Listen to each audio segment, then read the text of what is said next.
Oh, hello. Welcome to Art Jam, everybody. My name's Josh Herman. Welcome to Gnomon Art Jam. Today we're going to be making some stuff on stream. Happy to have Alex back on the stream. I'm back after like a month and a half or something. Yeah. We're Yeah. doing the Unreal Fellowship, so I'm sure we'll see a lot of that stuff today. Yeah, passing the baton to you. Now it's your turn. Yeah, I got to go. We started orientation yesterday, so I'm pretty excited about that. Yeah. And nervous about my project, but a good nervous, so. Yeah. I mean, that's normal. I think in the end, anytime I start anything, I'm a little unsure. Yeah, you're like, hey, how's this going to go? I'm not entirely sure. Yeah. But yeah, no, it's gonna be you're gonna dig it. Unreal is really, really cool. Yeah. It's just so much craziness that you can do inside there. That's all real time. Mm-hmm. So have you started going through the marketplace yet at all? Just I've to been browsing download through the anything? marketplace a lot, but I haven't downloaded it yet. Sort of just like exploring, that whole space. There's so much stuff in there, like a lot Yeah, of stuff in the marketplace. It's it's crazy. surprising. Yeah, it's and so ultimately, like the filtering works pretty well. So if you're looking Mm-hmm. for something specific, the thing is that sometimes there's more than one word that could describe what you're looking Right. for. Mm-hmm. So you have to like try this word, then try this word. But yeah, it's pretty full in there. And then of course sometimes you just do a search and you're just like I was talking about skulls with you earlier. Mm-hmm. And like you'd think there'd be like tons of skulls in marketplace, and it's like actually there aren't. Actually, there's very few. Yeah, Yeah. that's really interesting. Yeah, like there's a couple skeletons that are okay, but they're kind of low res. That's the thing with marketplaces. I think there's stuff that's in there that goes back years. Mm-hmm. And so like pre what you can do these days from a resolution perspective. So you'll find something that like in the little icon, like, oh, that Mm-hmm. looks cool. But then when you actually see it like full screen, you realize that it's like game res. Super tiny. Yeah. Yeah. Yeah, it's so yeah, finding stuff that's like the resolution of like the Megascan stuff in Mm. marketplace Mm-hmm. is there's not as much stuff that's like uber high res. Right. Makes sense. So why is your store down? Somebody just asked. Which What? store? Hey, what store? What kind of jam is it today? It's going to be a dual jam. I just made that word up, but I'm gonna be sculpting in ZBrush. I'm gonna be working on a spaceship that we worked before. And I Hmm. think Alex, you're gonna be working in Unreal. Is that right? Or Probably, maybe? probably. I mean, I think like we said, I did the fellowship, but it ended like a month ago. Mm-hmm. And then I've been busy in catch up mode with Gnomon stuff since. And so the Mm-hmm. project that I did for the fellowship, it's I didn't finish like my idea. Like there's still other parts of that story that I'd like to do. Mm-hmm. And so I kind of like a month ago worked on some of it a little bit. So I think today I'm just going to kind of reacquaint myself with where I was at so that I can get back to it. Mm. Because my hope for the next month while you're doing the fellowship is I'll be doing the art jam and try and get back into my project and back into what's supposed to happen next with my little dude. Yeah. I'm gonna share my screen. You're saying that the Gnomon site's down. Just so you see, this is what I'm seeing as far as the Gnomon site. So I see that gnomon.edu is working. In case you're having any issues out there. I'll go check too. And it's working on my end. Cool. Maybe they're trying the Gnomon workshop.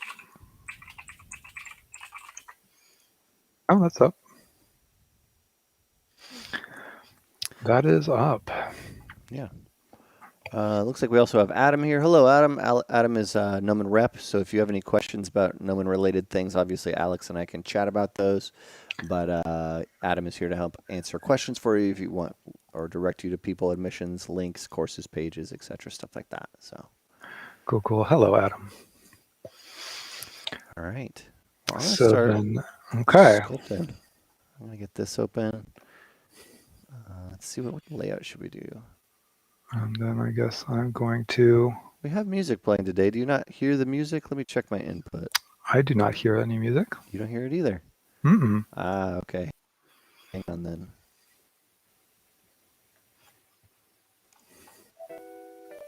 Do you hear music now? Yeah, I hear it now. I still have that thing where I can't scroll up and down on the comments, so I'm gonna have to keep an eye on that. I think I need to get you logged in as an admin. I think that'll fix it. Not a guest. It's weird that they wouldn't let guests scroll in the comments, though. Yeah, that's kind of weird. There we go. No music. There we go. I got that fixed. Looks like the inputs got swapped around. Okay. Go ahead and share your screen when you got a chance, Alex. You got stuff set up, and I'll get that put on here. Let's see. I'm going to share the screen. Share. There we go. And then, I just need to browse the launcher a little bit.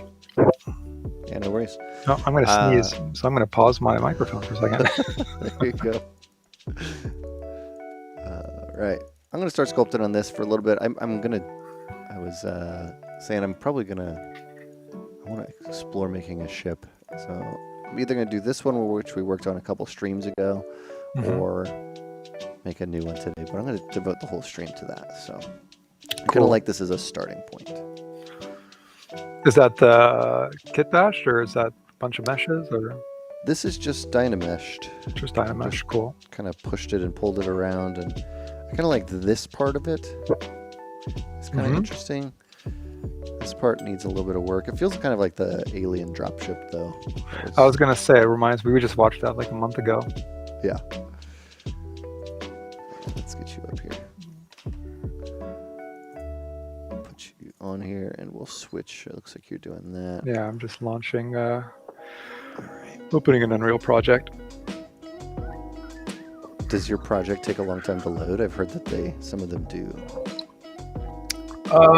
When you open a project for the first time, it can. It's something you download off Marketplace because it has to calculate all the materials and lighting and all that stuff.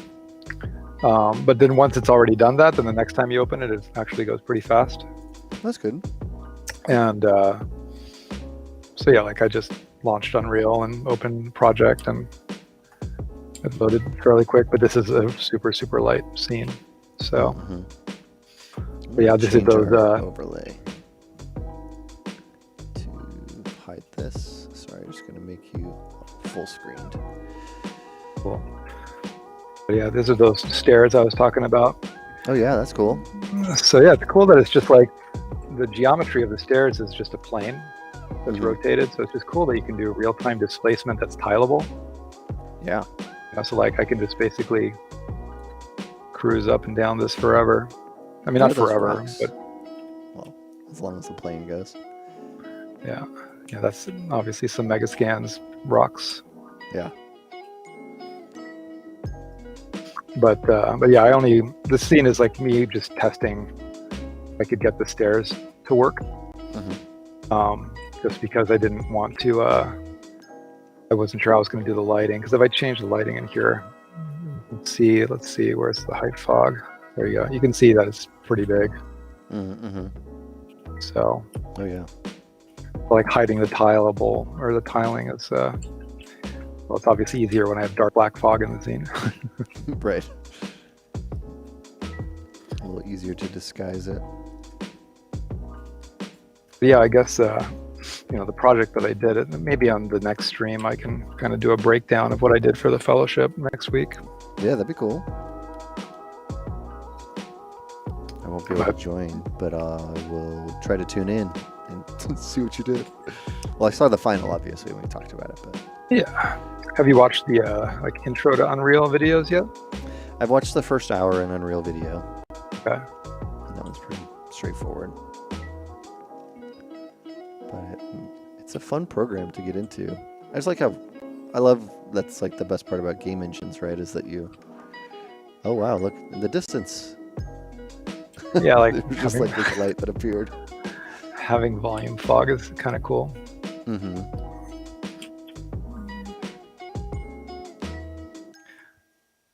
But yeah, this scene was blocked out.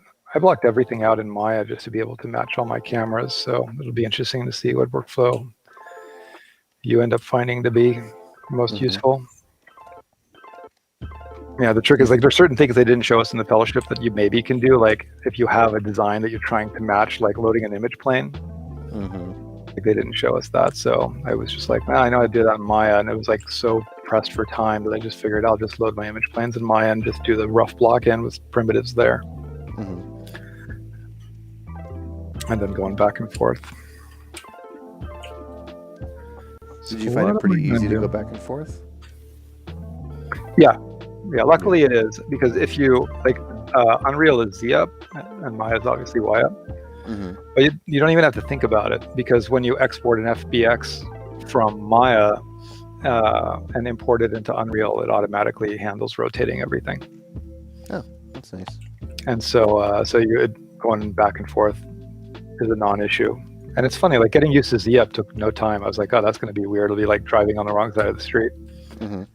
And I don't think it was even something that was a blip.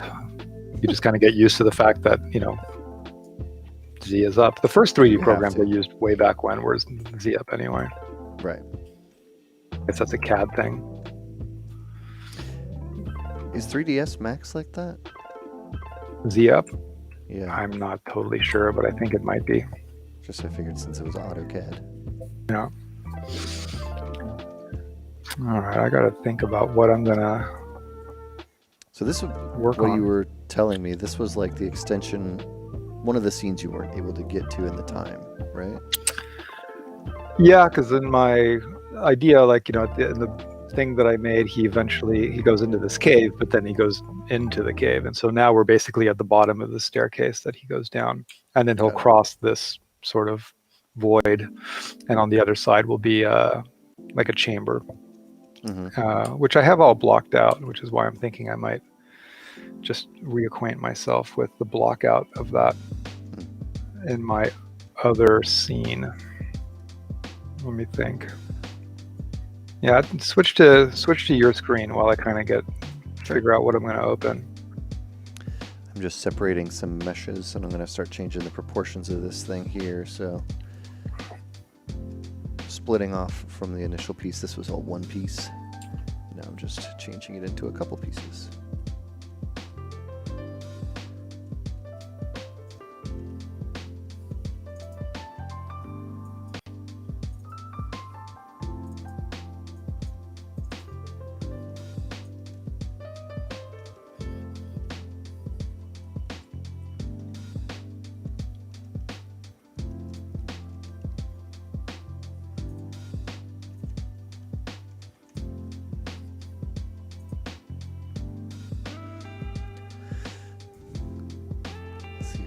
Chat. Well, hello.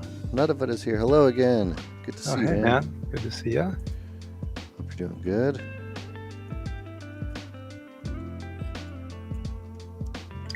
Yeah, I definitely recommend making sure you have a lot of drive space on a fast drive for all your Unreal stuff. You're saying you downloaded a ton of stuff too from Marketplace, and it took a lot of space. Yeah, my Unreal directory is I think it's like 600 gigs. Because you just download stuff, even things I didn't use, but it's still, some of that stuff is pretty big. And it just over the course of 5 weeks, it just, and then like my project wasn't that big. My project I think is only 10 gigs.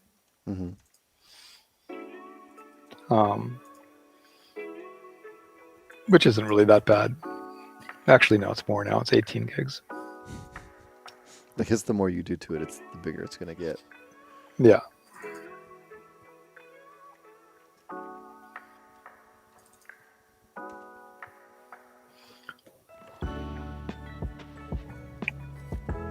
And you said you have a 2080? I do, a 2080. Cool. From what I could tell in the orientation yesterday, they were saying that'd be fine. So, as far as if I wanted to do ray tracing or not, I don't know if I'll end up doing it though. Yeah, it's also like how many textures. If you want to have a ton of 8K textures, then you're going to need more VRAM, stuff like that. So. I mean, I never had an issue. I just tried to keep everything fairly low res, and then towards the end is when I was starting to like up res certain things. Right. Once I knew I wasn't, out of memory.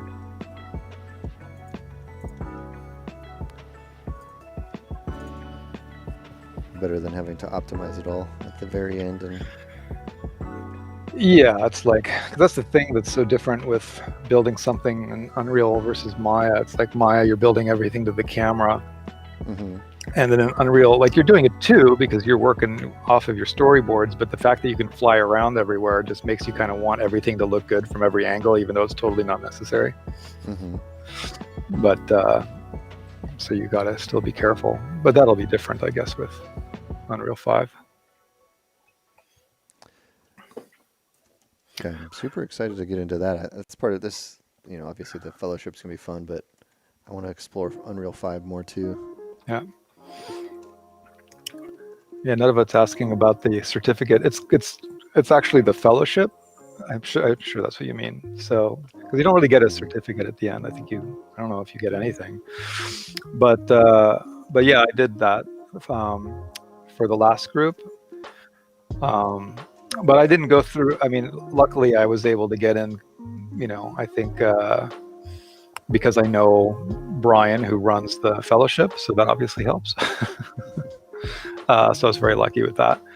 And but for the regular application process, I think they get a ton of apps. So I would just continue to apply. I know that they're going to keep running it and try and grow it. But to be honest, if you want to learn Unreal, I think that while the fellowship is really cool, there's a lot of resources online as well. So like, I think I could have learned everything I learned in the fellowship on my own if I, on my own, decided to block out a month of time and only focus on Unreal. It's just hard for most people to do that without like deadlines and all the things that allow us to focus. Makes sense.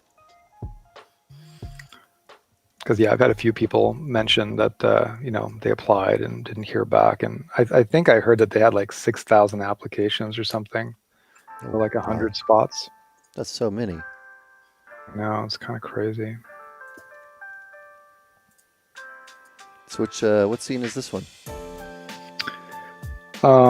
This one is, this is the entire project for the whole short. Oh, okay. Yeah, and then basically I've got sequences which represent each shot.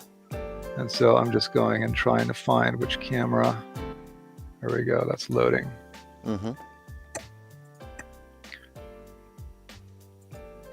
And so, but yeah, because basically it's, I mentioned to you like the whole parallel universe thing. Mm-hmm. And so it's kind of like each one of these sequences, this is, I've got another monitor. This is the sequencer window, so this is your timeline. Mm-hmm. So you can see I've got a timeline there. But you can basically have multiple sequencers, and each one is going to have its own timeline that's independent from the other timelines. Mm-hmm. So that's obviously kind of different than like a Maya workflow. And so each shot of my short has its own sequencer, is how I did it. And then in each sequencer, I'm not only animating the camera, but I might be changing like the lighting. So like if I go to a different one and activate the camera for that one, now I'm in this shot, Mm-hmm. which the lighting is different than it was in another shot. So here, if I go to, let's say like this one, you can see that the lighting has changed. Mm-hmm. And so it's kind of like for each sequencer, you can go in and say, all right, well, for this shot, this is what I want the attributes on the sky to be. And for this shot, this is what I want the attributes for the sky to be. So it's basically like parallel universes is kind of like the only way to sort of explain it.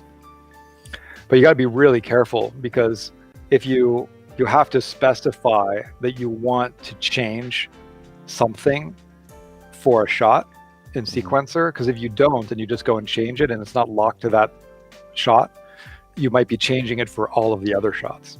Right. So you can easily like mess up work that you previously did. Yeah, that you liked. Yeah, so getting used to sequencer takes a second. But once you get used to it, then it's like, okay, I kind of understand what's going on. It's just weird because with Maya, like you'd have a separate Maya scene, for every single shot. Yeah, you don't do that at all. No. So yeah, so like I've got, one project, Unreal project for the whole short. Mm-hmm. Well, with Maya, I'd have a ton of scene files. You'd have a scene file maybe for every shot, and then you'd have versions of each scene for every shot. So if I was done with a project like this with Maya, by the end I might have like 50 Maya scenes in the project. While with this, I only have a single Maya Unreal project. So it's a different way of working. Mm-hmm. It's weird. You'll get used to it. Even between all of your locations? Yeah, because the whole thing is, like if I move around, like the whole set is in here. Mm-hmm.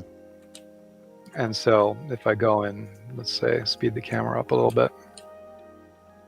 So you can see like the whole set for the whole thing is here, but from shot to shot, I'm changing lighting or changing the post-process node or, making changes based on what I want that shot to look like.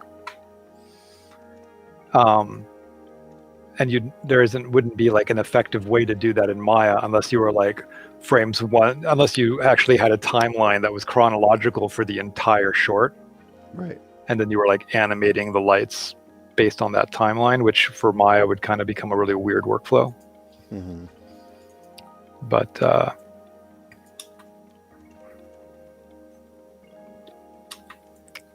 so yeah, sometimes you're like wondering if like the workflow is, it's a unique workflow because it started as a game engine. So now that it's being used to like make shorts and cinematics and, like there's things that are hybridized. Mm-hmm. Mm-hmm. Adam wants to know if you're going to be building Myst 3 in Unreal. Yeah, I mean, you totally can. I mean, the Myst Cyan's released a couple games made in Unreal. So Cyan, the company that made Myst and Riven, they stepped away from making Myst games for a while and handed it off to other developers. But if you look at Cyan's website, I think Abduction is one of them that came out in the last couple of years, and that's all made with Unreal. I haven't seen those. Are they very similar as far as like the aesthetic and style, meaning like sort of exploratory? No, I don't. I mean, I think unfortunately, because the problem when you get into trying to build a big game with Unreal is it becomes a manpower issue. And I think that trying to make a large scale game with a small budget and a small team, it ends up kind of feeling that way. So I think like Abduction doesn't feel like a AAA game like God of War or Uncharted, or it feels a little rough. But so I played it a little bit, but I have such limited time to play games that I'm like, I don't know. I'd rather play Red Dead Redemption than play Abduction. But I have a lot of fond memories of playing Myst. Did you play Myst and Riven?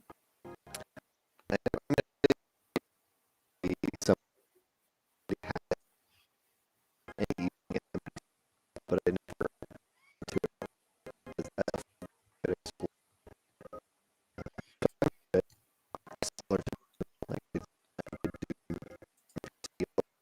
Oh, your audio just started chopping up.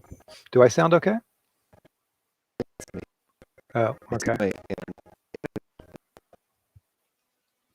You're sounding a little bit like number 5 from Short Circuit.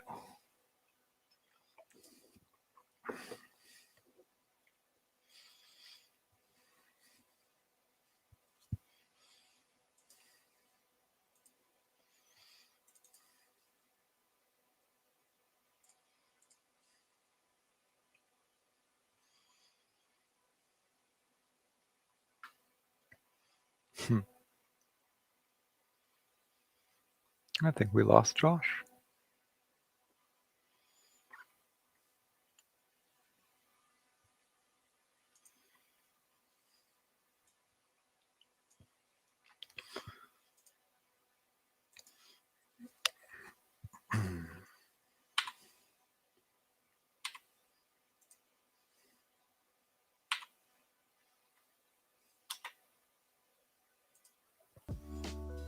Well, you back? I think so.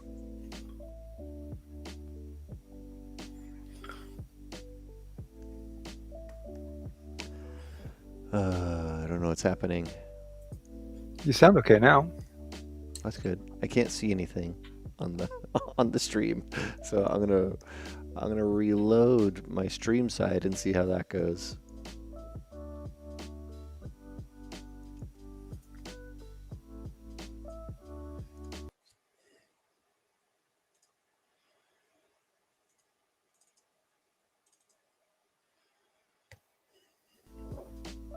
Hello?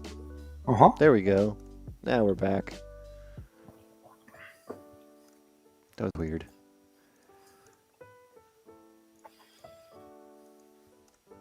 There you go. Fun internet issues.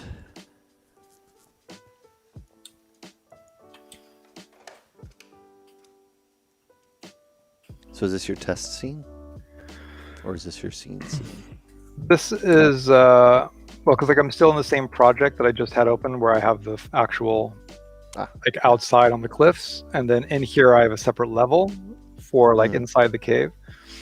But instead of doing the inside of the cave as a level, I think I'm just probably do it as a separate project, I think. Just because this project's already 18 gigs and I probably don't need all the outside stuff and whatever. In there, yeah. But in here you can at least kind of see the, layout for what's down here. And if I go all the way down here, then this is like the chamber that's on the other side. So like I still have to ZBrush all this stuff. And then like once we get inside here, like, it's all blocked out, but I need to probably transfer all this stuff over to a different project. Right. But I have a bunch of ZBrushing that I need to do. Let's go into Do you have so we can see like, oh, there you go. Yeah.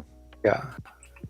So this is like inside the chamber. So all of the stuff is blocked out, in Maya, ready to be ZBrush.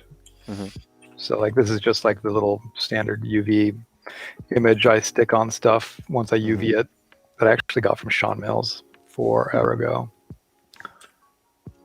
But so that's something I'll probably do on the stream over the next month, is ZBrush all this stuff. That's cool. Yeah, even like, even though these are simple things, just from a geometry perspective, the polymodeling tools and Unreal, I mean, it just makes more sense to do it in Maya. So even though it's sort of in a white box space, what do you imagine it to look like? Is it like a temple? You're saying it's a temple, like a... Well, basically, it's just going to be here. Let me get my. Let's see, where do I have my storyboards?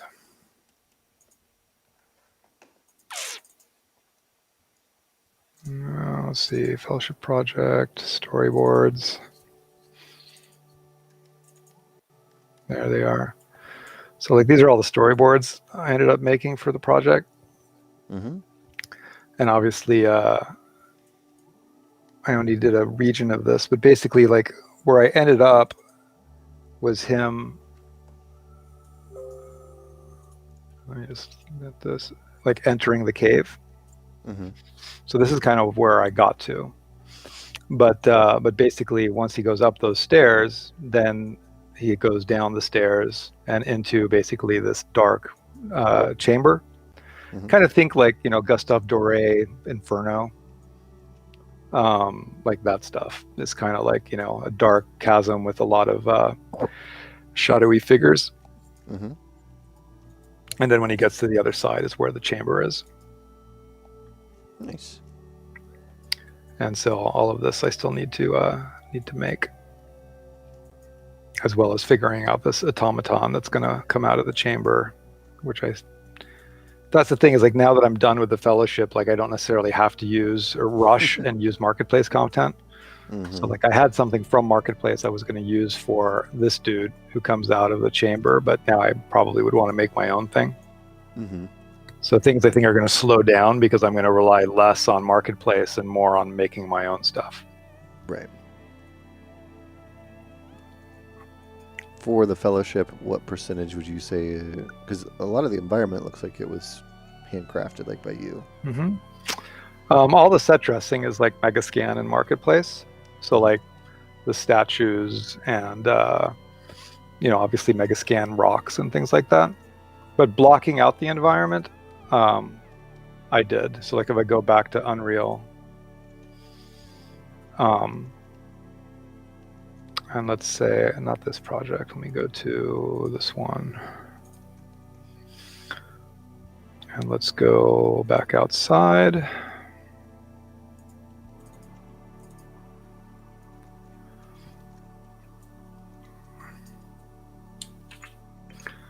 So, yeah, so basically like these are fog cards, which aren't designed to work with this lighting. So, because again, these things appear and disappear based on different shots. But all of this cliff stuff I made. Gotcha. And so this is all sculpted, blocked out in Maya, and then sculpted in ZBrush and textured in Mixer. Because this was too specific, like what it needed to look like based on my storyboards. So blocking out, or like the bridge I made, the island on the other side I made. So like if I go out there, like things like these statues I didn't make. Like those are from Megascan. So if I go here, like this whole entrance to the cave, like is a ZBrush sculpt that I did. But then all of the set dressing that's inside here is stuff from Megascan. Right. Not all Megascan, like some of these statues I got from Marketplace. So like this big dude, we only see his feet in the short, but that's a Marketplace set that's called like Roman Antiquity or something like that. Like the fire, I found a Marketplace set that had a lot of fire, and there was ones that were close to what I want. So like that's something you'll do a lot, is just grab something and then tweak it. So I like played with this fire for a while just to get it to look more natural. But I still used something from Marketplace that was like a good 70% of the way there. It just wasn't the right scale for where I was putting it.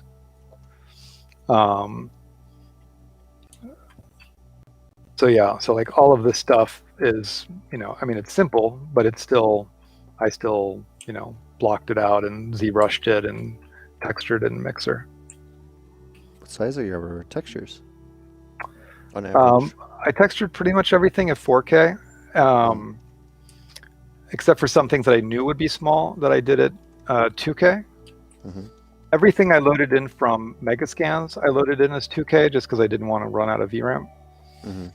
And then so I have one shot that I feel like I need to redo the texture on this with an 8K map, because if I go to, where's that shot? That's probably shot 26B.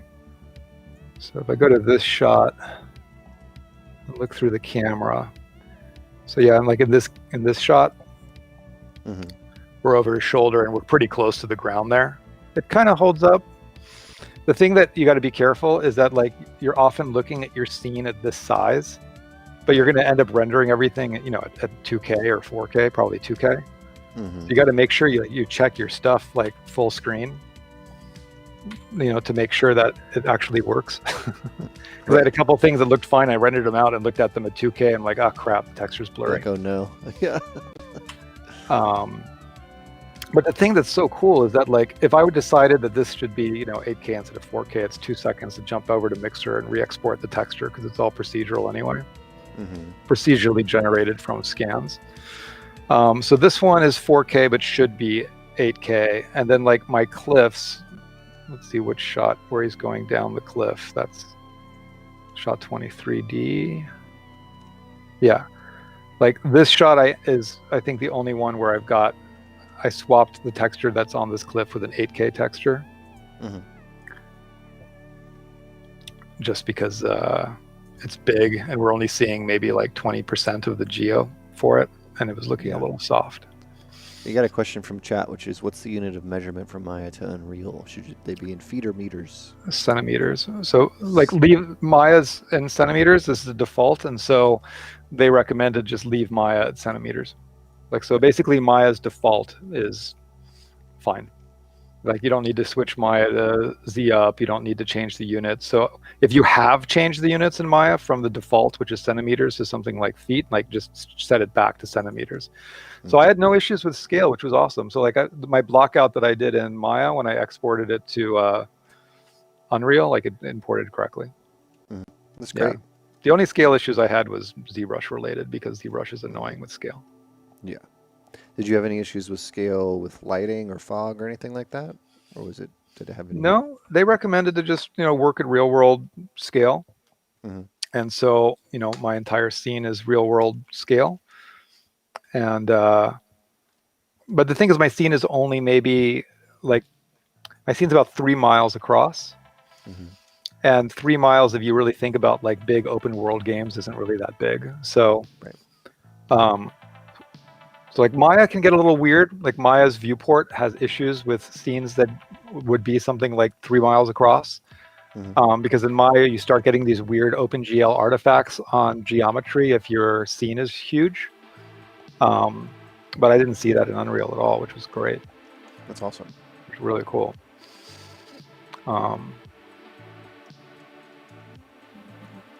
long did it take you to make the scenes? Well, this whole thing was done for the Unreal Fellowship, which is 5 weeks long. And it took me 2 weeks to figure out what I was going to do. So the whole short,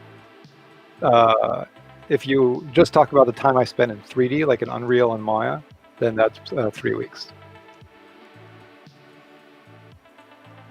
It's pretty quick to make 3 miles of world and have shots and a character and all the other stuff in there. Yeah, I mean, it's not something that I would think to be able to do in Maya, But again, like, I didn't model this dude, I didn't make this horse, so it's like, this is stuff from Marketplace. So like, I still had to get the character on the horse and learn about skeletons and Unreal and motion capture data and retargeting motion capture data from one, like, there's things I had to learn, which was awesome, but I didn't, everybody in the fellowship is forced to use content from Marketplace because it's such a short period of time. And for me, that was hard at the beginning because I'm not used to doing that. Like, I'm used to making my own stuff. So it felt a little weird to rely so heavily on models that were made by other people. But once you get over it, it's pretty fun. It's basically like playing with Legos in the end. But it's funny, like, even though like it feels like you're using somebody else's stuff, like, you realize in the end you're still art directing, Right. You're still doing set dressing. So it's kind of like, if you're building a set in the real world and you go to a prop house and you select props to put on the set, you're still choosing what props to use. Right. So somebody who does set dressing is still being creative. And I think, like, so this project gave me more appreciation for the art of composition and set dressing and things that, it's still really, really fun. And that's a big thing now. Like, Aaron Sims gave a presentation to the fellowship, and they're hiring. And one of the things that a skill they're looking for is people who are really good at using Marketplace and Megascans and doing layout using assets from those systems or from those platforms. So which is a difference from how things have been in the past, where you were always expected to make everything from scratch.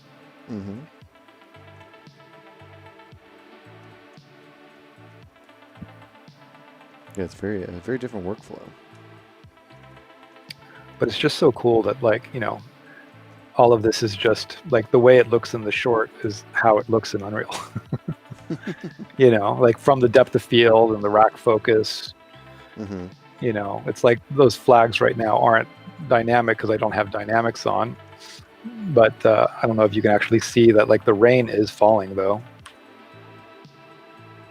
Yeah. So it's like, if I look at the ocean, like, you can see the water is moving. So it's pretty hard to like spend a month in Unreal and get used to a viewport like this and then go back to Maya. And be like, huh. So you go back to Weird. Maya and you're like, oh my God. But there's This so doesn't- many things you can't do in Unreal that you need Maya for. So it's, Right. I think some people are like, oh, so you don't need Maya anymore. It's like, no, you do. Yeah.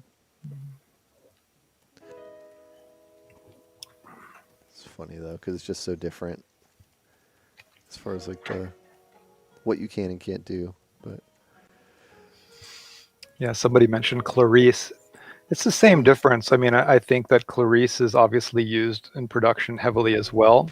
But it'd be interesting to see over the next 3 years if a lot of people that are using Clarice end up switching over to Unreal because of Lumen and Nanite.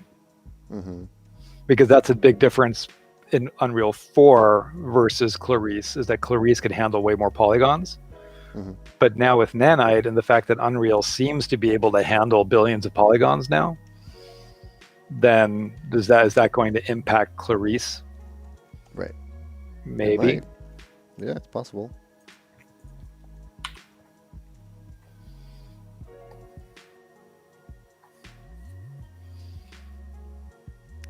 Somebody's saying they're from the Philippines. They're an visual effects artist. They've been using Unity, but they want to switch to Unreal.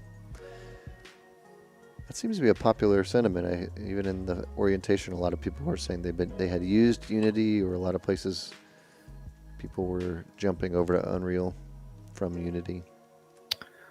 Yeah, that was true in my fellowship too. Yeah, it was interesting to see a lot of those kind of comments where people, as the weeks progressed and they learned more about what Unreal was capable of, people just being like, oh my God. I don't know Unity at all, so I can't really comment on what it can or can't do. Did you see that Unity just bought SpeedTree? No, I didn't see that. They did. I saw the announcement last week. Interesting. Yeah, what I find like super interesting about that is that since Epic has been buying so many companies, and the fact that SpeedTree just sold implies, well, so SpeedTree was for sale. Right. And so then it makes you wonder, like, well, why didn't Epic grab it? Like, was there a bidding war? Did Epic not buy it because they have other plans for how to handle trees that we don't know about yet? Mm-hmm. Because, the bridge in Megascans, it has a lot of plants, but it doesn't have any trees. So, like, if you need trees for your project, you have to make them or go to. Well, you're going to want to go to Marketplace, and just see if you can. There are a lot of environments. There's this park on Marketplace. It's like this huge city park. It's a pretty big download, and but it's got tons of trees and plants and stuff, and it's so easy to repurpose models from one Unreal project to another. Yeah. That's funny. Yeah, it's like that's something that Maya never really, Autodesk never created, was like a way for people to share Maya scenes and Maya projects, because like the stuff that you can get from Autodesk isn't very impressive. Mm-hmm. While there's stuff in Marketplace that's like really well done.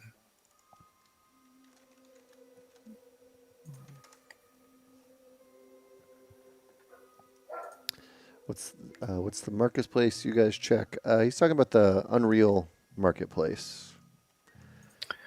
So yeah, I'll open it up. So yeah, it's with Epic. If you just download Epic, launcher, and it's all free. So Epic on Unreal is free. In here you'll see Marketplace, and once it decides to load, this is Marketplace. And so Unreal is free, but Marketplace is content created by users, and so it's not free. Like, there is a lot of free stuff in here, and so like if you go into Marketplace and you go to free and go to you'll see free for the month, and every month they make new stuff available for free. And so these are things that they recommend like grabbing, because like this thing here is normally $50 and it's free for the month of July, I guess. And then if you go to Epic Games content, there's a lot of stuff in here that's available for free. Is that also where they put all the Paragon stuff and their previous projects? Yeah. Yep. Yeah. And then like this is that short that Weta made, and it's insane. Like downloading, you should definitely download this and check it out, because that short, like if you download this Unreal project, open it and click play, it plays the short, like the short that you can watch on YouTube. Like with, I mean, it's crazy that this short, like full screen on like, you know, a 4K monitor, is playing back in real time with these animated creatures that have fur and feathers, and it's super impressive. So yeah, so this is what's so cool, is that from like a learning perspective, that there's all these projects that you can download and deconstruct, which I find fascinating. It's just fun to be able to do that, because with Maya, you've never really been able to be like download some like super pro project from Autodesk's website made in Maya that you can deconstruct. It's not, but yeah, the marketplace is all full of that kind of stuff. It's a rabbit hole. Yeah, this one's really impressive. Rural Australia. So a few people in the fellowship use that one as their set. And here's that park I was talking about. So it's free. That's cool. And this park is huge. It's like a massive like city park. Like city park, yeah. And at least one person in the fellowship used this for like a car chase. Oh yeah, I think I remember seeing that one. Somebody's asking, do you need a fancy computer for Unreal? I mean, it depends what you want to make, you know, because obviously there's, you know, if you have a computer with like a 980, then that's just going to have less video RAM. So it's going to limit like the resolution of the textures you might use. But think of the games you were able to play that were made with Unreal 4 years ago that were made to work on a 980. You'd be able to make stuff like that, no problem. Right. So there were a lot of people in the fellowship that had older computers. So I think it's kind of like, you know, it is different than doing something with Maya and like V-Ray, where it'll still render, it'll just take longer because it's CPU based. But with something GPU based, like you can run out of VRAM and then you're going to have a problem. Yeah, you'll be in trouble. So I actually just got a new graphics card. I got a RTX A5000, and that has 24 gigs of VRAM. Nice. But if I go back to Unreal, to this project, in the upper right corner, it shows my RAM usage. And right now I'm at 5 gigs, basically, of memory being used. And I'm on a 2080 that has 11 gigs of VRAM. So that shows you that I've got a lot of headroom. Dude, you got plenty of space then. In this project, yeah. So, but if I decided to swap everything in here with an 8K texture, then I might start having an issue. Yeah. But Unreal also seems like really good at like creating your LODs and creating maps for your textures, so that it's only loading in what it needs. So yeah, fancy computer. You know, I have a fancy computer because, you know, it's, to me, worth the investment. And I'm lucky to be able to have one thanks to Gnomon. But again, there's a lot of people out there that make really cool stuff with old computers. Yeah, I don't think it's a requirement. Yeah, you just end up having to optimize more and be careful, you know. I mean, they made Jurassic Park on a 33 megahertz computer, so always got to remember.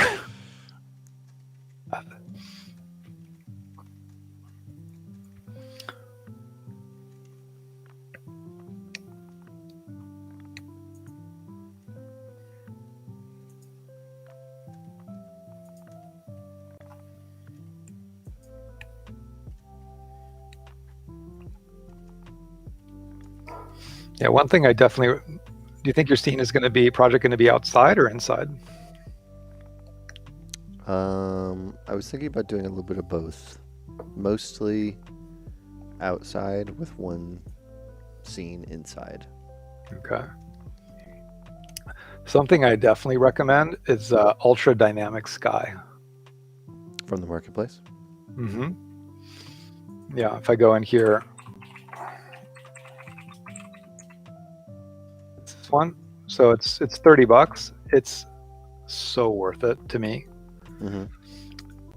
It's because it can do any time of day, daytime, nighttime. If you rotate, the sun, then it becomes night. You get beautiful sunsets. You get stars. It's all animatable, and it's got weather, so rain, snow, all that stuff.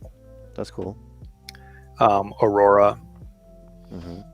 It's crazy impressive. So I just think that if you're going to have outside scenes, it's pretty neat. Because all of the clouds are volumetric. That's cool. And it's got a lot of reviews. Yeah, it's really, really, and I had no issues with it. It worked perfectly. That's a user created thing? User created, but it's super, super in depth. And so you can see he made it in 20. See, this is another thing with Marketplace. So you'll see the date there, 2015, and you'll get nervous thinking it's old. Sure. But 2015 is when he, I guess, first put it on Marketplace. But he's been updating it ever since. Right. And so basically, even though that's when it first came out, you'll see in the description, it'll say in here, it's updated up to 426, which is the current version. And just today, when I launched the launcher, I saw in my library for Ultra Dynamic Sky that it said update, which means that he just released an update for it. So he's constantly keeping it current with the current versions of Unreal. That's very cool. But here, let me go and get out of here. Let me close this. Close this.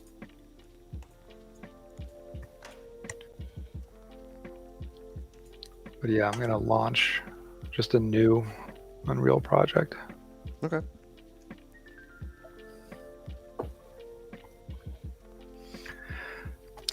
Cool VFX. Sorry to stop your horses. $20 is for nothing, but another asset, $20 all for nothing after we end up spending millions. Well, you have to think about your time.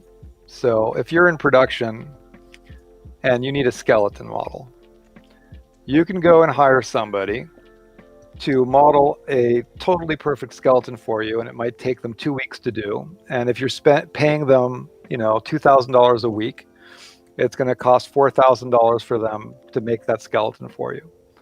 Or you can buy one online for $100. So $100 might sound expensive, but that's a lot cheaper than paying somebody $4,000 to model it for you. Yeah. So obviously, when it comes to your personal work, spending money to grab stuff from Marketplace, remember that everything that's on Marketplace is not just for end users to use, it's also for professionals and for studios to use.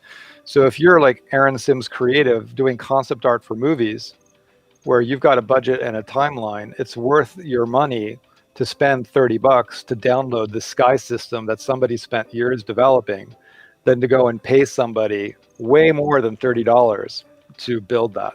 So you have to look at it so I understand that you're thinking that for you it's expensive, and that's true, but from a production perspective, it's not expensive.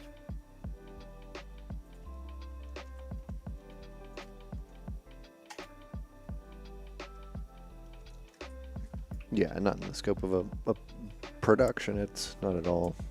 It saves a lot of time, which is most productions, aside from budget, like time and money. But in the scheme of things, the fact that, Unreal is free, Bridge is free, Megascans is free, Mixer is free, the Marketplace is full of free stuff. So compared to what you could get access to for free 5 years ago. Oh yeah, totally different. Totally different. Yeah. It's crazy that Megascans, the Megascans library and Mixer are free. Mm-hmm. It really is. In comparison to years ago, where what you would spend to get that would have been insane. So I for sure spent money on my short, because there were things that I needed from Marketplace that cost money. So I did end up probably spending a couple $100 on stuff from Marketplace, including things I didn't even use. But you know, $200 in the end, my short cost me $200 to make, plus a bunch of my time, and that's just not a lot of money. You know, from a production perspective. Right. All right, so now I have a new scene. Well, obviously, if you're creating your own thing in an ideal world, you make your own stuff and you can customize it, but sometimes it's the evaluation of whether or not it's worth your time to build everything. Yeah, I mean, it's historically, like I was saying earlier, I like making stuff myself. I'd rather make stuff myself. Mm-hmm. The issue is sometimes you have a deadline and you just have no choice but to. Yeah, so I've just made a new scene, which you're going to do a lot of. Like you'll end up seeing this as your starter scene like all the time. Mm-hmm. Mm-hmm. And this is kind of like what the sky looks like that it comes with, Mm-hmm. which is fine, but it's not very dynamic. And so I can go in here and, you know, obviously I can rotate, you know, the sky or the sun around, Mm-hmm. and you can see the shadows are changing, but you'll see the sky is not really changing. Mm-hmm. And then if I lower the sun down and I rebuild the lighting, which is a thing that you have to do with the legacy lighting system in Unreal, which Unreal 5, I guess you're not going to have to do that as often. You'll see the sky changed, but see, it doesn't look very realistic. Yeah, not very appealing, yeah.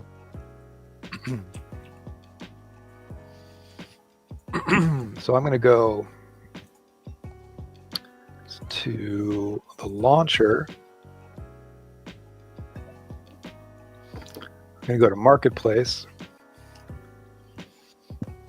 Actually, no, I'm going to my library. I'm going to go to Ultra Dynamic Sky. And I'm going to click Add to Project. I'm going to add it to the project I just made.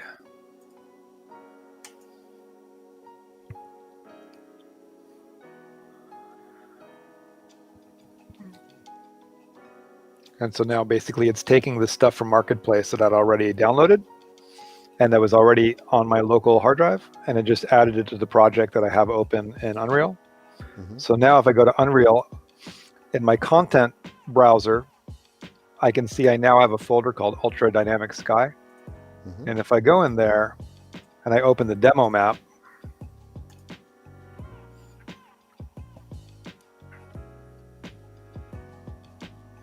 just give it a second to open.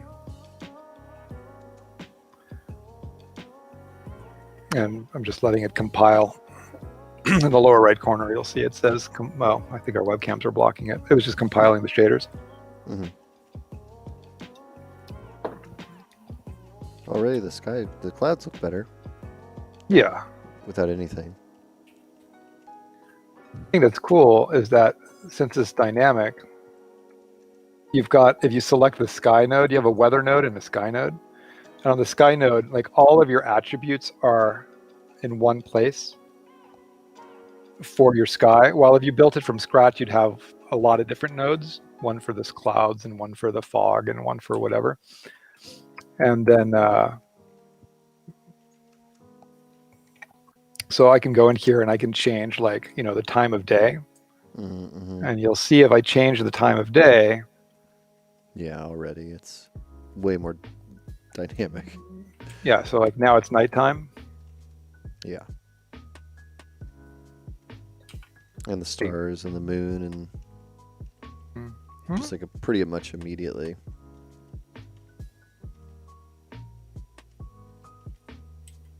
Which is pretty cool. Yeah, that's definitely worth the investment. So basically, like, you know, and it's like, and then you have controls for everything. Like how many clouds, how thick are the clouds, what's the noise used on the clouds, how many layers of clouds. Mm-hmm. Oh, see, this is a new update. That ball that's moving. Yeah. The version of Ultra Dynamic Sky that I was using did not have a ball that was spinning around. Not sure what the deal is with that. Yeah, that's interesting. Like, let's say I go to the weather and I change the weather. I'm going to choose rain. Mm-hmm. Do you hear my sound? I do actually, yeah, a little bit. So it even comes with sound. That's cool. So now we've got raindrops on the floor. We've got rain.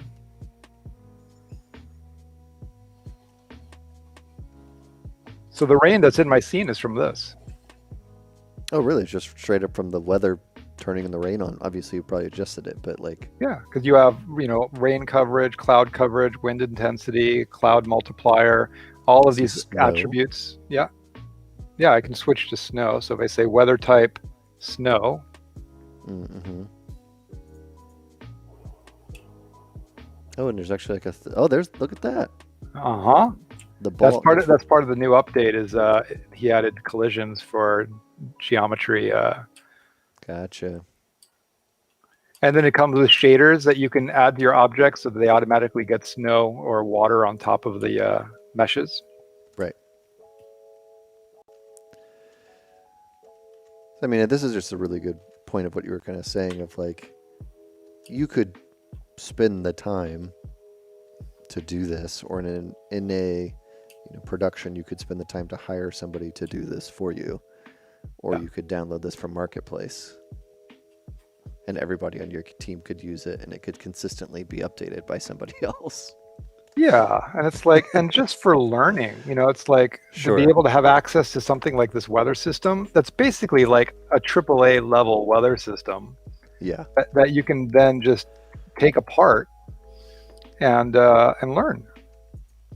Like how it's built and how it's set up. And then you can see, like for this, if I go to the clouds, so all of I need to go to the sky node. So dynamic clouds, volumetric clouds. So I can go in here and start changing, like the height of the clouds, the altitude of the clouds. It's totally crazy to me that like to see this cloud system, and then like, over the years with Mental Ray and then V-Ray and then Redshift, there is a sky system, like the physical sun and sky, but there's no clouds. It's just a clear sky. And so to all of a sudden get this, just be like, you're kidding me, right? Like, that was easy. This is just totally in real time, updating with volumetric clouds. It's so rad. Yeah, it looks like you're at 100 frames a second ish, between 70 and 100 frames. Yeah, it's at 110 frames per second. So rad. That's super cool. What are the other? So there was snow. What are some of the other settings in there? Let's see. Sky mode. There's aurora, but I think maybe it has to be nighttime for that. So let's change the time of day. There we go. There it is.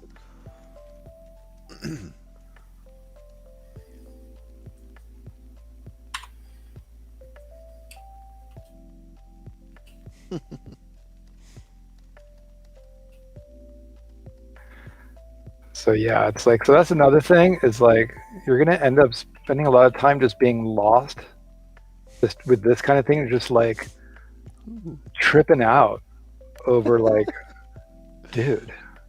Yeah. Like, this is cool. This is also cool. So, wow, really neat.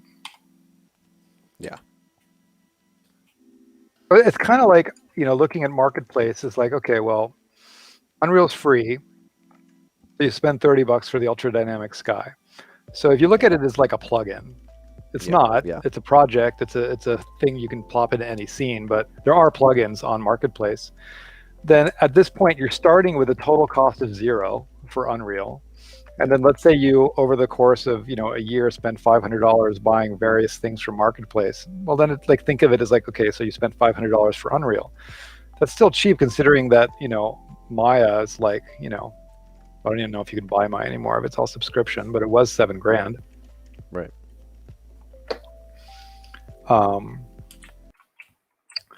But yeah, so scope of things and compare to ours. It's not a bunch of purchases. It's not that. Yeah, no, it's not that bad at all. And there's a lot of neat things that are in here that I use, because like if I make it rain again, like if I go to rain, then like there's this little curve. See how like this curve is dripping? So it actually comes with like a little dynamic system for water drops.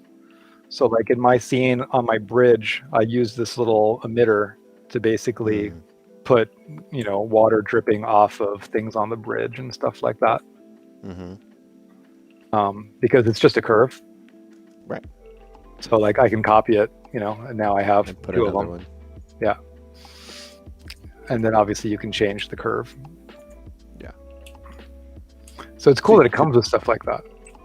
Like gives you a nice starting point to put that on other things, or because like the material that's on the plane, for example, is a landscape material that's assigned to this geometry, but you can assign it to your own terrain.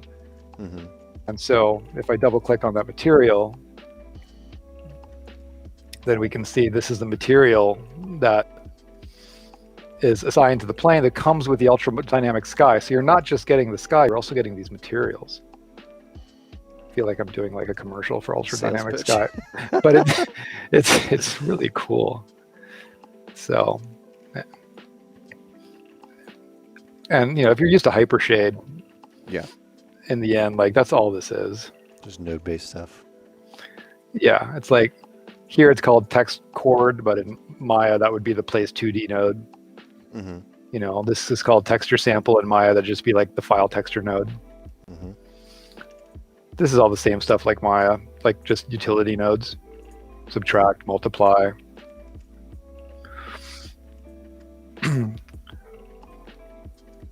Camera depth is cool, just so things can fade out as they get further away from the camera. But so yeah, so you can take this shader and then like layer it with, you know, a Megascan terrain. That's awesome. That's super cool, especially how quick it is.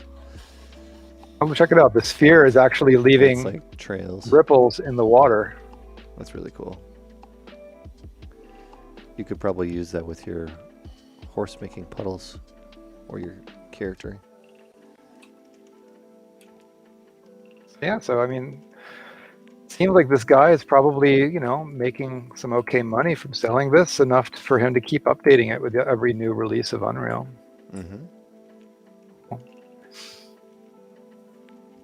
So yeah, so that's go to launcher. So you can see like these are all the projects I downloaded from Marketplace. So I got quite a few of them. There's a ton, yeah. Some of these were free, some of them weren't, but a lot of these I didn't use for my project, but it was still fun to take them apart. Like, because I downloaded like a bunch of fire ones to try and find one that had good fire, and in the end, only one of them had fire that looked as like a good start point. I didn't use the skeleton zombie or the skeleton humanoid.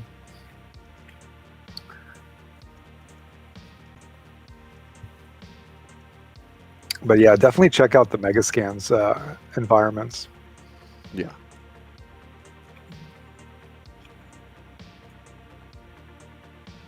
I just love that they give you all that stuff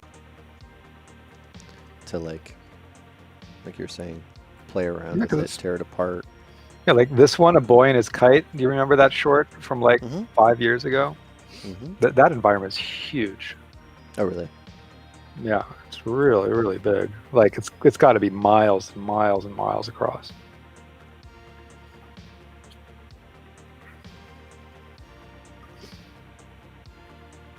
Unfortunately, the one thing that isn't in the marketplace that I was looking for is the Rebirth stuff. Oh, really? Yeah, that was I was looking for that before. That was the one that I wanted to kind of look at. So yeah, I guess because a few people asked, and I guess the reason that just was that they built it kind of on a tight schedule, and so there's so that it's kind of messy, and they don't really want that to be like an example of how you should work. Right.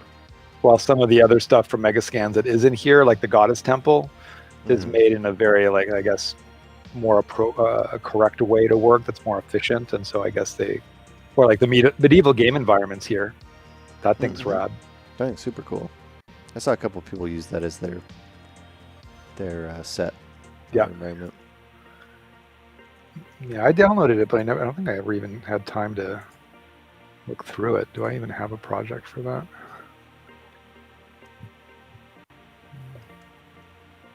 I do. I'm gonna open it. Cool VFX is saying, Josh thinking to drop ZBrush sculpting and dive into Unreal 5 for some action.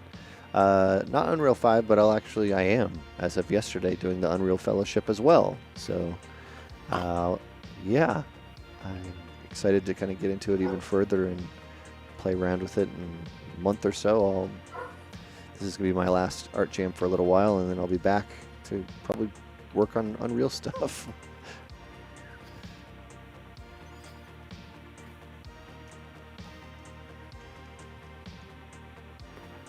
See how long this takes to load. Some things do take a while because this environment's pretty big. Mm-hmm. How's the ship coming? It's going okay. I'm doing before and afters right now of if I can move this. There we go. Oh, I just flexed that. There we go. So I was just kind of changing some proportions of like the original one, which was a little square. And so I'm just trying to make it slightly more aggressive-ish. Change some proportions around. Cool. Break it up into chunks and then probably start getting into like some more separation of the pieces once I have a better idea where this is going to go after changing the big shapes. Yeah, it's coming along. Yeah, it looks cool.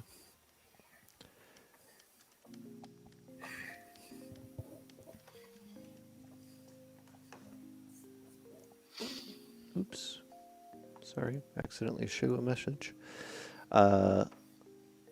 Electronic nodes for Unreal is very nice plugin, says somebody. I don't know that one, but I'm going to search for it. Yeah, like I'm about to. Marketplace.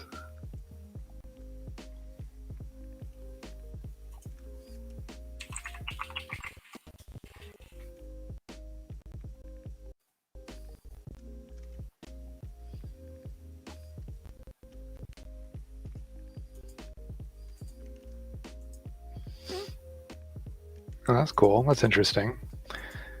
It's to improve the wire style of blueprints, materials, animation, Niagara, etc. Got a lot of reviews. Yeah. Just like a UI update, basically. Looks like it. Allows you to better picture your logic in visual scripting editors like Blueprint by changing the shape of wires to make them straight with 45 or 90-degree angles. A bit like circuit boards. No more spaghetti. That's cool. It is cool. So you can choose the subway style or the Manhattan style. Looks like there's a couple. Manhattan plus ribbon. Interesting. Yeah, that is interesting. Yeah, there's got to be so much stuff in here that, Yeah. you know, you just need people to refer you to or recommend you to, like this guy just did. Mm-hmm. And it's funny, you're going to see a lot of Megascan stuff in Marketplace, which is weird because it's all in Bridge for free. And it's free in Marketplace, but it's kind of odd that it's in both places.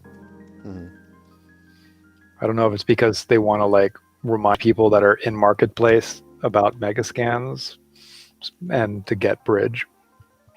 Probably. Although one thing that's nice, I guess, for some of them is like the Unreal project is already built. So like this one, which is called Quarry Collection, like if you download this, you get an Unreal project as opposed to getting stuff from Bridge where you're just getting the model. Well, here you're getting an entire scene that's made. That makes sense. So, which is cool.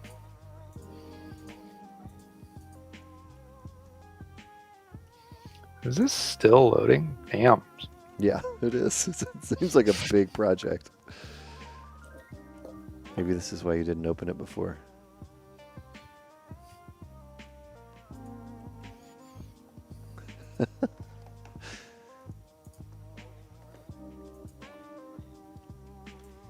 Well, if since I'm about to jump into Unreal, if anybody in the chat has more suggestions for marketplace things, send the links across or give me ideas because I'm about to be diving into that pretty heavily.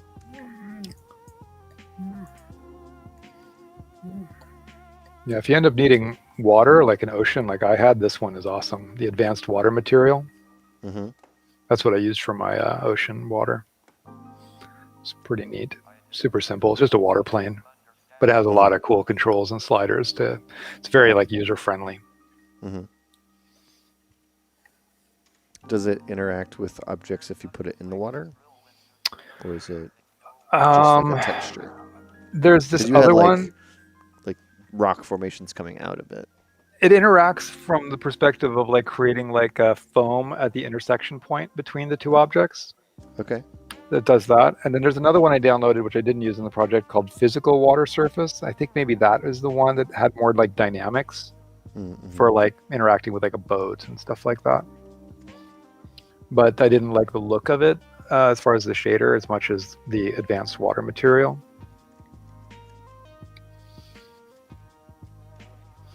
Yeah, I mean, pretty much everything that I downloaded required tweaking. So it's just a matter of how much. And since I knew so little about Unreal and still do, like my ability to tweak was very limited. So that was the big learning curve, was how do I adjust X or Y? Because it is ultimately very different than Maya, especially like the effect stuff, like for like smoke or fire or whatever. Like that stuff is the engine for that is quite different than Maya dynamics. Did you do too much in the engine with effects? I mean, obviously you tweaked existing ones, but I tweaked. Yeah, I mean, I only have a little bit of fire in my scene. I've got some candles. The candles that I made were a hybrid. I used the candles from this candle pack that's on Marketplace, but I didn't like the candle flame that it came with, and the light wasn't flickering the way a candle flame light should cause, flickering illumination. And then the Goddess Temple had a candle that had flickering illumination, so I just kind of combined the two to make the candles that I used.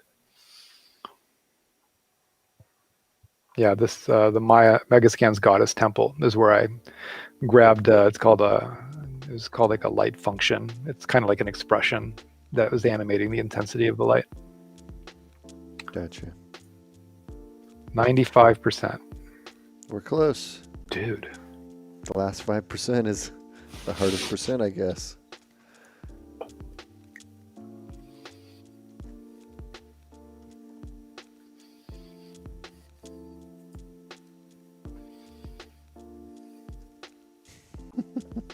I just wanted to see how many things you downloaded, which I'm sure mine will be exactly like this, but just to see all this stuff that you've been poking around in. And yeah, I mean, that's all this stuff.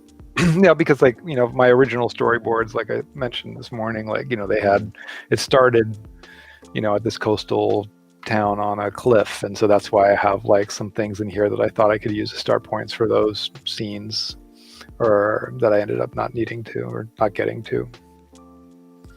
Obviously, the metahumans played with that just a little bit, just because we looked at it briefly in the fellowship.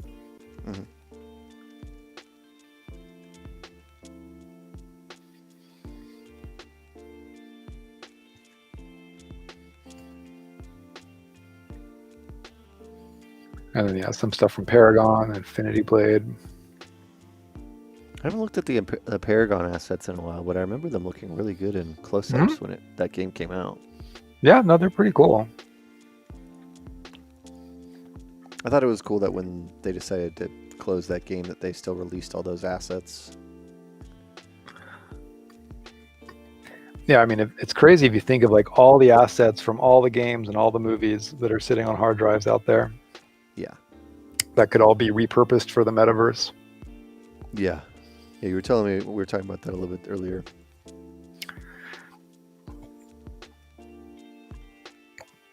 Which is pretty interesting. The future.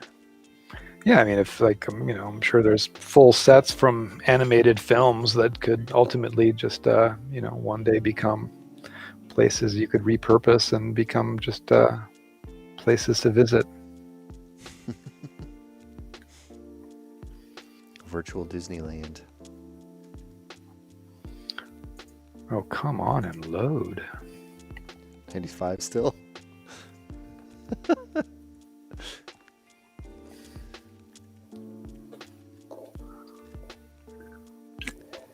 Can't figure out this tail section.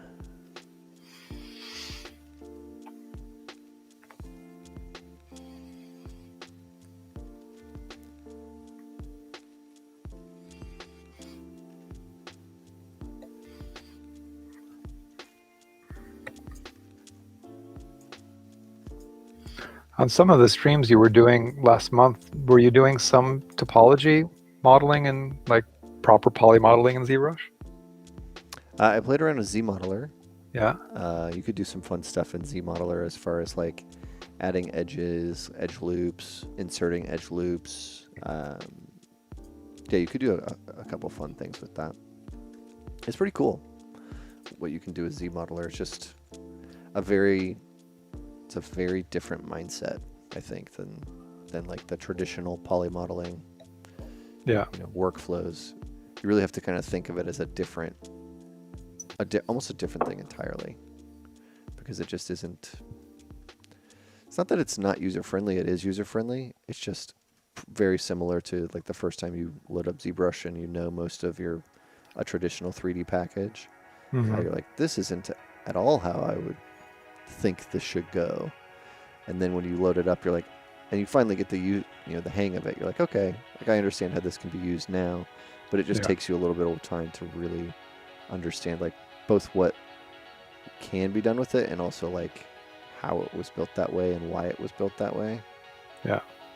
It's kind of interesting to work with. But do you feel like you would use it now that you've played with it a little bit? Like if you had to make a production version of this ship, would you use that at all, or would you go straight back to Maya? I would start with some stuff, probably production-wise. I think, well, I mean, if it was going to be like a production version and not like a concept production version or something like that, like where it needed really close-ups, like to be available for super close-ups, I would personally still use Maya, just because I think that there's a lot more control that you'll have. Yeah. Not just the control, but the need to make changes, I think is going to be a little easier within Maya or something like that. So I would probably still, but as far as like making a quick asset, I would definitely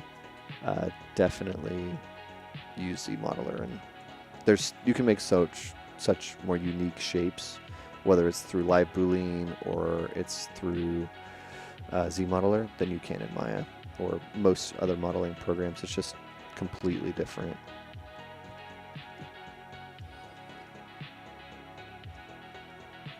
Yeah, I just saw, I think that's Adam. It says restream, but his comment on Paul's class. Yeah. Yeah, that's something that I actually would like to take one day.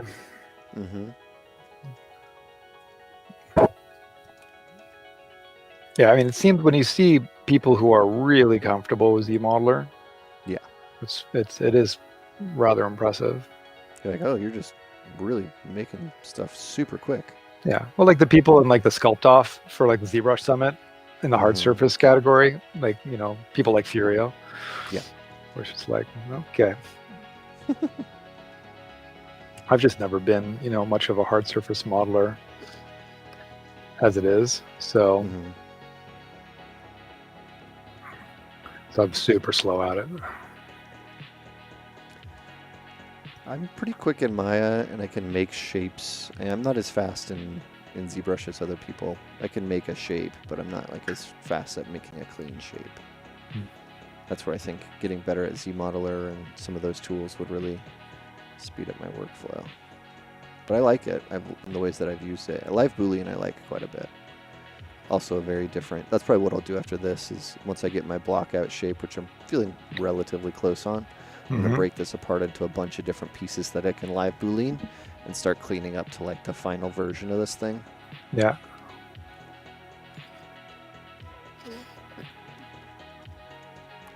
Because then you can just get such quick and clean, not like clean topology, but clean results as far as like just being able to see a really nice model really quickly and make edits on it really quickly, which is kind of cool. Yeah. Renderman Pro asked about what we think about 3D Coat. I have not used it. Same. I've never actually used 3D Coat as well. So I've seen videos on YouTube. Looks really cool. I know that you know, I visited Blizzard like 3 years ago, and I saw a lot of people using 3D Coat that were working on World of Warcraft, which was cool to see. So it definitely looks like a super cool program. There's ultimately, like, there's so many tools out there that do similar things. So you kind of like pick your battles. So, you know, you can texture with 3D Coat, you can texture with Substance, you can texture with Mixer, you can texture with Photoshop, you can texture with Mari, and like, you know, to learn all of them would be a little unnecessary. So I think a lot of people end up using the tools that they're exposed to. But I'm sure there's things that are in 3D Coat that are cool that aren't in the tools that I'm used to. Cecil Kim is here. Hello, Cecil. Cecil, hello. Cecil, I went to Little Spring just the other day.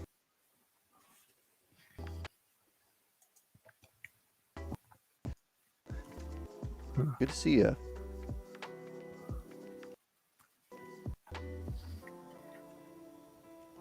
Some of this, I've seen some cool stuff in 3D Coat with modeling stuff too, like really, really quick. Like making quick facades of buildings and stuff. I've seen more on the concept side. I've seen that. Yes, I did. I feel like we 3D Coat's get some food. popular for. What was the restaurant you went to? Little Spring? Yeah, it's on 2nd and Spring downtown.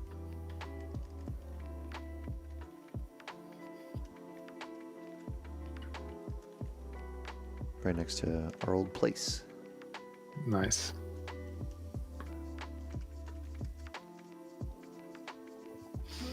Yeah, I haven't been downtown for a while now. Yeah, it's definitely, you know, we're recovering a little slowly after pandemic, but it's getting there. It's still not opening. No. Which is weird. It is weird. That's such a huge file, or it just... Yeah, no, that should be open, so I'm not I probably should, not like I even really need to use it. I was just going to poke around. Right.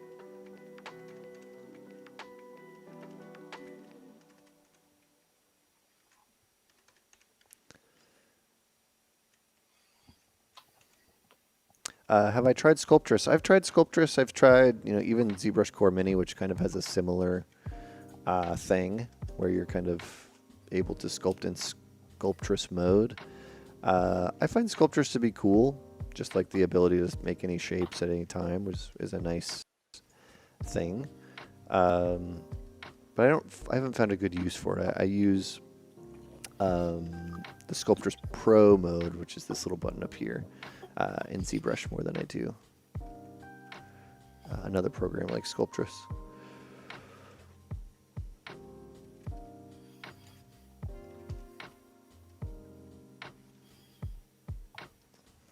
Because Sculptress is independent from, because I haven't really used Sculptress much, but it's independent from Dynamesh, right? It's like one or the other. Yeah. Sculptress kind of just works as like you're just upgrading or adding detail to the area that you want, rather than Dynamesh, which is like the whole object. Okay.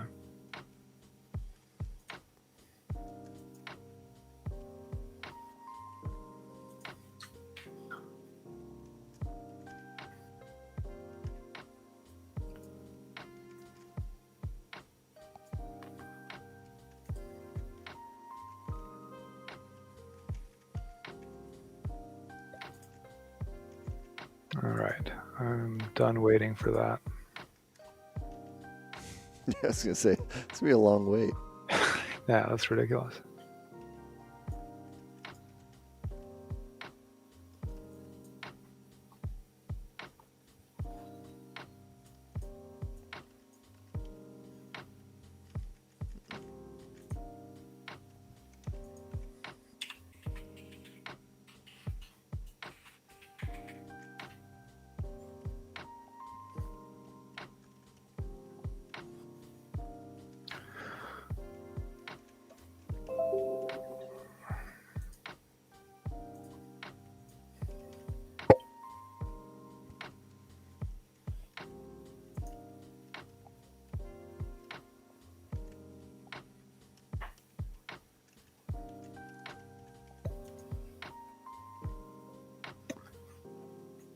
Marlo 3D asked if are film assets all sub-D modeled, or are there exceptions?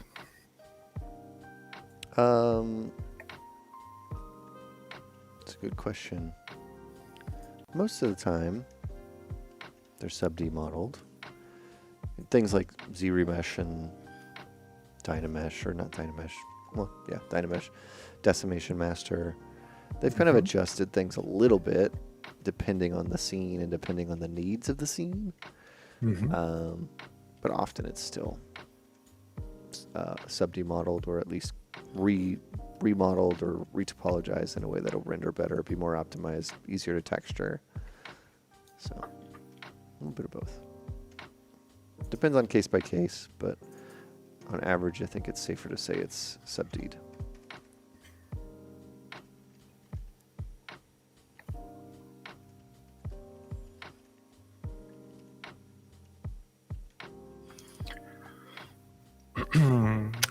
What's my favorite software for interiors or modeling? I mean, I use Maya and ZBrush basically for everything. So, but ultimately now that I'm getting into Unreal, I think for final scene assembly, I might start doing more stuff with Unreal for scene assembly, but I'd still be using Maya and ZBrush to model stuff. So I think anything organic, you know, like natural landscapes, is going to end up being blocked out in Maya and then ZBrushed and then potentially sent over to Unreal. But something that's more architectural, then you can just model that in Maya. Right.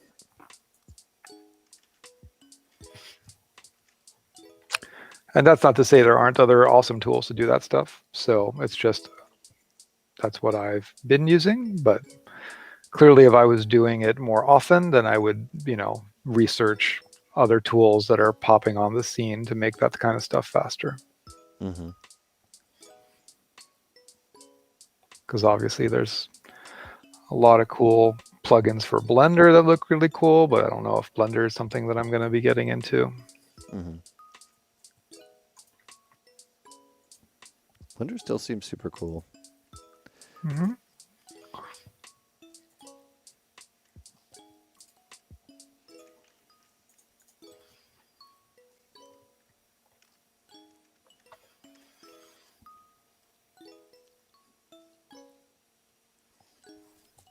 Blender after Maya, nah. Interesting. Wonder if it's the same for games. Modeling every prop, cardboard boxes, etc. Simple objects takes a long time because the retopo phase just eats so much time. It does take a lot of time, but for games specifically, you're also kind of So, you know, and especially whether or not a prop is going to be interactable, how close it's going to be to screen, because certain types of polygons and stuff can render really poorly, or they can have weird artifacts depending on whether or not it's nice topology or not. And also, you know, texturing is another thing you want to keep in mind. So a lot of those are, you know, also it doesn't take as long to retopologize a prop than it does like a character or full spaceship or something that's much bigger. So those are typically also done. This is your Maya scene, it looks like. Yeah, so I can hear if I go to this, you know, can see basically I just made a map of like where things needed to be, and then I blocked it out. If I go in here, you know, this is all just layout block out that I did in Maya for the set. Mm-hmm. And then pieces started getting swapped out as I sculpted them in ZBrush. And so you can see like random things that were ZBrushed. Mm-hmm.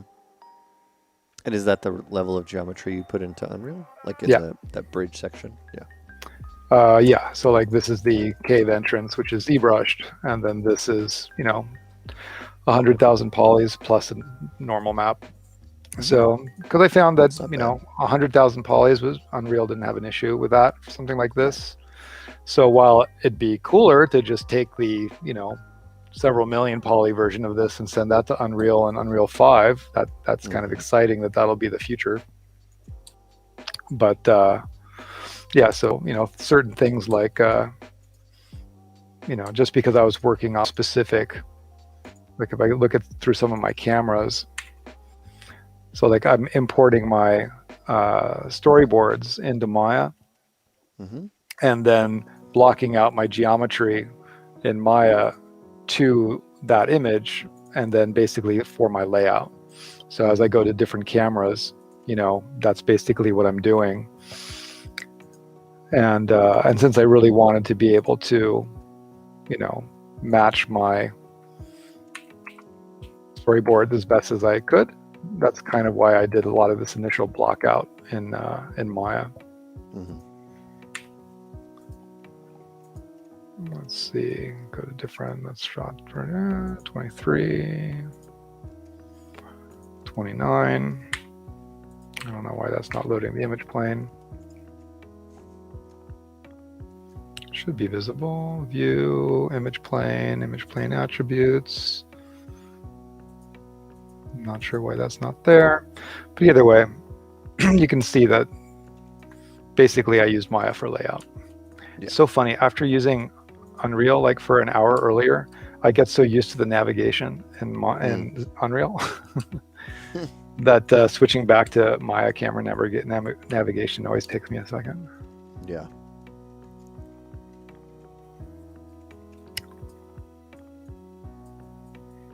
So yeah, so basically like the way I built things out is I just blocked out with really simple geometry first and then sent those to ZBrush. So like if I hide this stuff, I'm sure that somewhere in here I'd have, yeah, I wasn't very good about naming stuff, was I? I was just in such a rush. Let's see, cliff geo layout. There it is. So this is what I poly modeled in, you know, Maya, just for the cliff. Mm-hmm. Ultimately, since I knew I needed this little ramp going down, you know, it's like you're, you know, just easier to do all this stuff in here. And then I broke it up into pieces just for poly count reasons in ZBrush. Mm-hmm. But everything in here is real world scale. So like if I go to this dude is 180 centimeters tall. Mm-hmm. That makes sense. Yeah.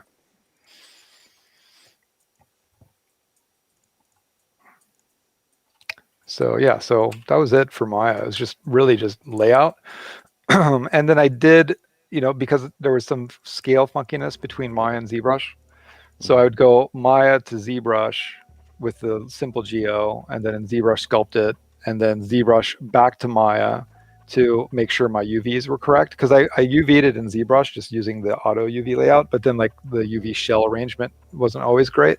So then I would adjust the UVs in Maya, make sure they were in the right spot, because sometimes ZBrush to Maya with scale can be a little funny.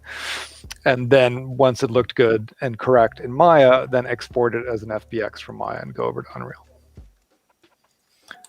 So that was my workflow. So like Maya was more of an intermediary aside from initial blockout. Mm-hmm. You know, because I just wanted things to pop up in the right place.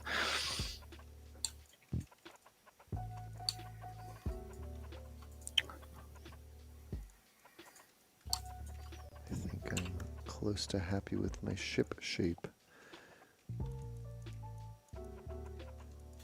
going to start Booleaning it.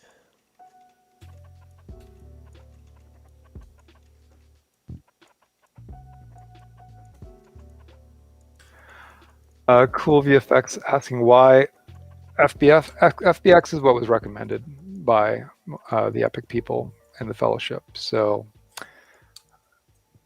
FBX is what they showed us in regards to interchange between Maya and Unreal, and it worked fine. So I stuck with that. But yeah, USD is obviously becoming a bigger part of all software. So perhaps in the not too distant future, we'll switch over to that. Because that's a big thing with Maya 2022 is USD integration. Mm-hmm.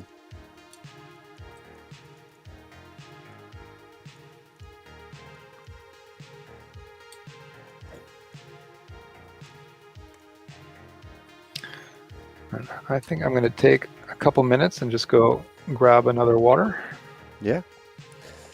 Let's take this and make some booleans.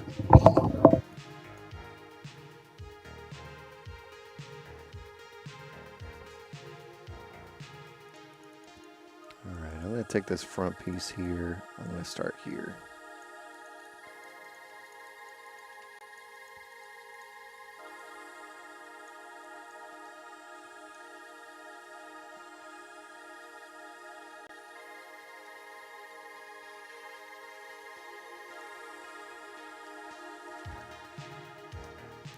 Making a folder, putting all my other people things in it.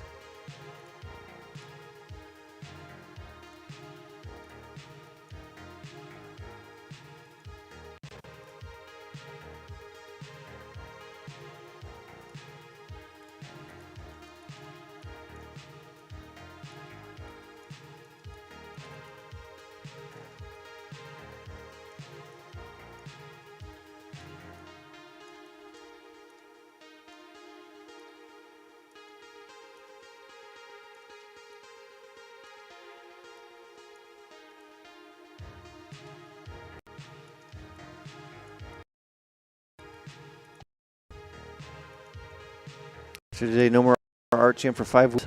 We will be doing art jams too, but I will not be the host. It should be Alex. Alex will be the host for the next several weeks while I'm doing the Unreal Fellowship.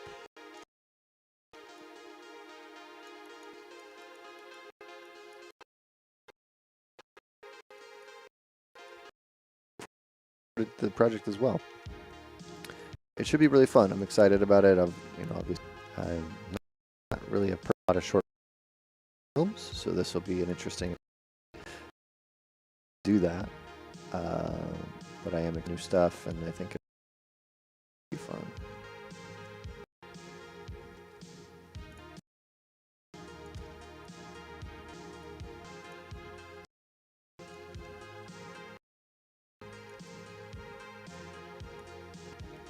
Just go ahead and make this a dynamite object. I'm just going to get this closer to the actual thing that we're looking at here. I'm a little high for this.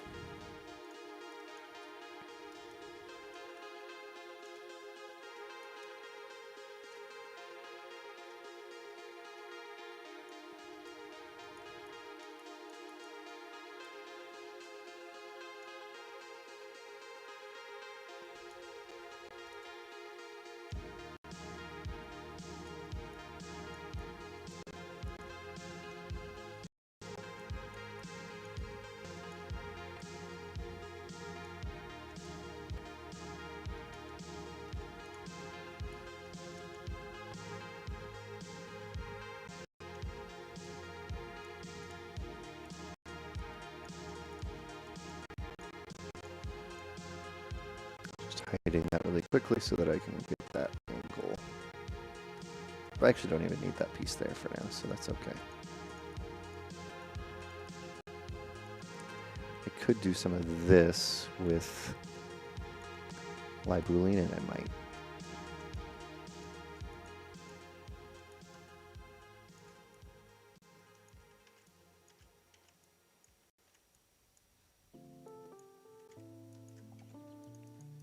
Did I decide where to put the entry point on the ship? I did not decide where to put the entry point on the ship. I'm sure I'll figure that out soon, though, when I'm basically forced to. So, not yet.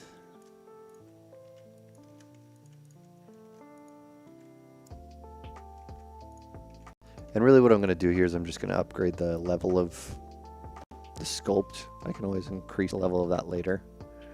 But right now, just kind of sticking with this.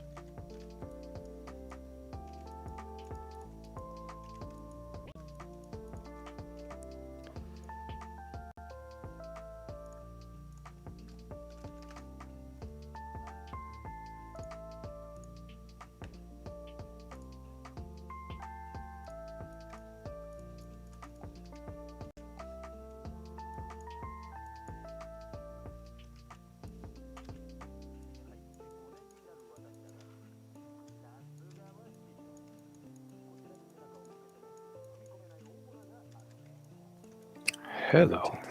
Oh, hello again. I've returned. There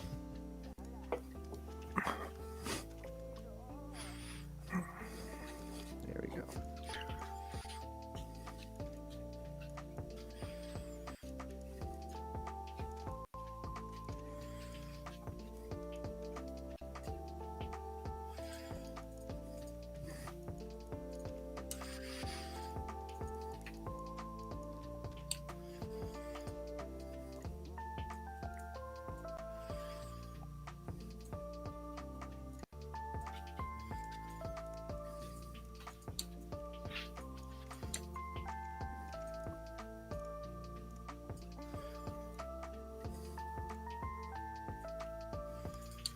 Weird. It's not merging it. Merge down.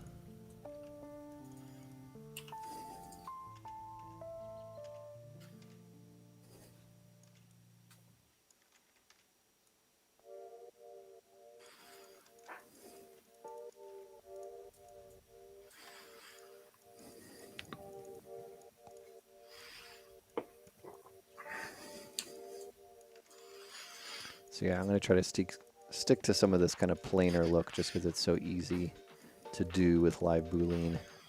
Really easy because like basically just you make these cubes, right? Mm-hmm. So you have a shape that I made. I split the nodes off. Then I can make some cubes, which I just have another subtool. I put them below it. I turn on live Boolean, which is here, and I make sure this is a deletion part of it. And now I can just move those objects around to figure out like where I want that shape to be. Yeah, and you can do that with anything. So you can like there's a whole sets of brushes you can do. But like if I'll just duplicate the cubes, put them back in here. They're also now deleting. So you can Boolean on Booleans. So I can rotate them and start cutting out like another shape. So you can use it to make, you can use it really quickly to make these kind of really clean faceted shapes for sure, which is kind of nice because those can be things that can be hard to make. So this is kind of what I think I'm going to do for all of the pieces. And then I can start detailing them as well with live Boolean, or I'll cut into them, or I'll do something else to figure that out. But it's a fun little tool. It's a cool tool that they included, live Boolean. It's such a powerful feature. And then do you keep the history with that, or do you bake you can it? just bake it. There's basically like a Boolean make button. Right. But like how are you, like how quickly do you bake it or versus leaving it around as dynamic history? I leave it for as long as possible. Yeah. Just because there's no reason to not really, unless you like really need it to be that chunk, or you want to start sculpting on that chunk. Okay. But like this little Booleaned edge, I can just really tightly clean that up, or I could say I want it to be smaller, I want it to be bigger.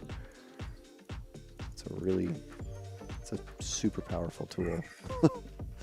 And then you can also duplicate. So like right now within it, I just kind of dragged it and duped this. So now I can do the same. Or I could, this is where you can get into doing like tiny little things as here. I'll switch to this. So maybe I want to make a window port. Just do something really small. So you can use it for big stuff, you can use it for small stuff, but this is one of the features that after having that stream with Paul a while ago, that I really am starting to enjoy using just because it's so powerful. And it's fun. It's just like a fun tool. Yeah. Be like, all right, and that's probably this can now be the rough base of what my nose was going to be, whereas I had this piece back here. It was kind of like this, and I'll add more detail to it later, but now I have like a really great starting point for it. Okay. Which is cool. That's cool. So like I want to add this section. So I'll turn this off, turn this on, and I'll say like, let's just append a cube.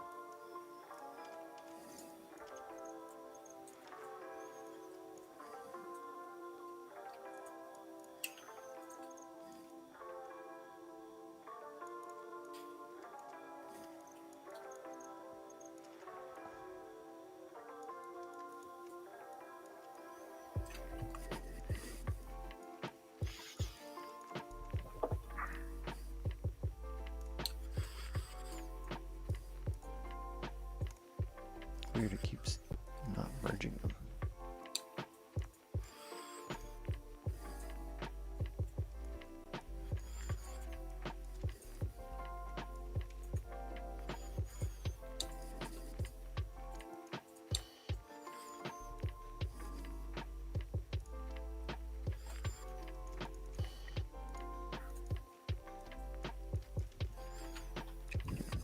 Oh, that's because it's being deleted. Interesting. There's sort of a weird order of operations thing you have to do, though, because it's like saying that all these things would be deleted. It's like, this one is not wanting to play.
Your screen is white. Is it loading? Oh, there we go.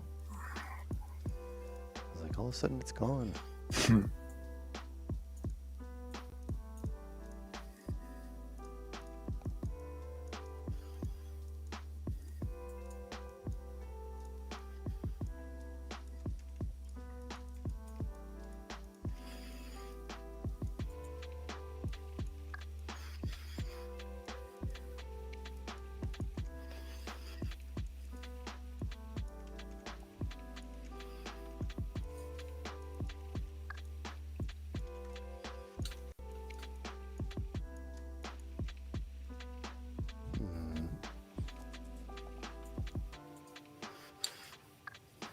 In 3D Coat, you can drill, bool, model, fill holes, etc. Highly recommended to try. It's like a real tool. I've heard that, and I've seen it's got little features. Definitely seems like something that's worth trying at some point.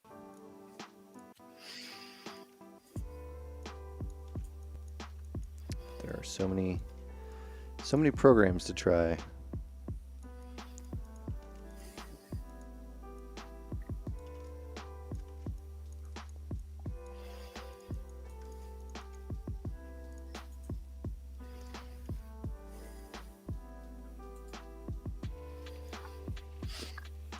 Yeah, Unreal has some kind of voxel sculpting thing in it too. I was watching. There's this guy who worked on the Rebirth thing that makes some. He's got his own website called Brushify, and he's got some stuff on Marketplace. And there was a video he had on YouTube. He does a lot of terrain like tutorials, and so he did some of the landscape stuff in Rebirth, I guess.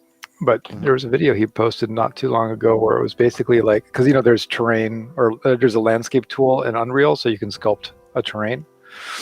But it's pretty much like sculpting on a plane where things are just going up and down on, let's say, on like the z-axis. But he showed something which was like voxel sculpting in Unreal, so you actually can create holes and caves and all that kind of stuff. It looked pretty crazy. That's cool. So yeah, it's just proper voxel sculpting in Unreal. So I have a feeling over the next couple of years, being able to model in Unreal is going to become a I would expect so.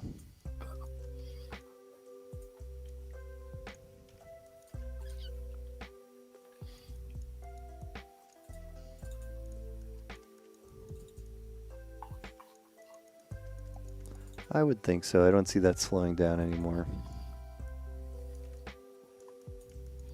Just like all the features and cool tech that they keep adding. That's not going to slow down. Yeah, Marlo, they showed us some of the modeling stuff. The thing that was bugging me, and maybe I just have to get used to it, it was like the way pivot points are handled in Unreal and the way you can like change and move and modify pivot points. You can change and move and modify pivot points and snap based on pivots, but I just felt like it wasn't as robust as that stuff in Maya. Because I'm constantly tweaking, moving pivot points around when I'm blocking things out.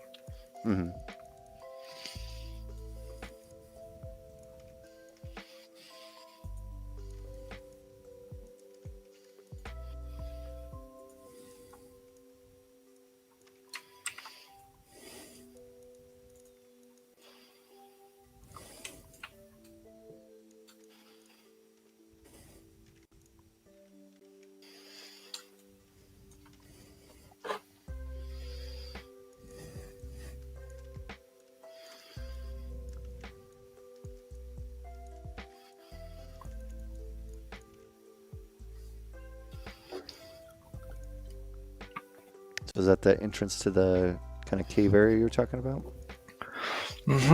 Yeah, I think I may work on that for a little bit, and but I'll have to ZBrush it. So, but because of where my camera is, if I use my Cintiq, you're just gonna be staring at my back. So I actually might just do it with a regular tablet on my main monitor. Nice.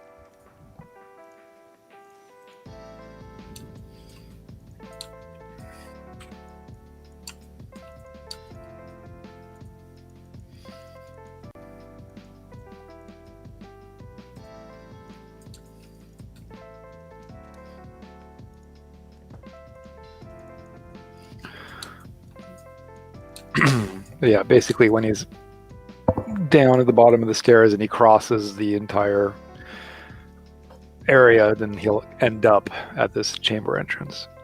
Got it. But this really just needs to look like a cave entrance, so it just needs to be rocky. But I need to grab my tablet, which is on the other desk. Cool.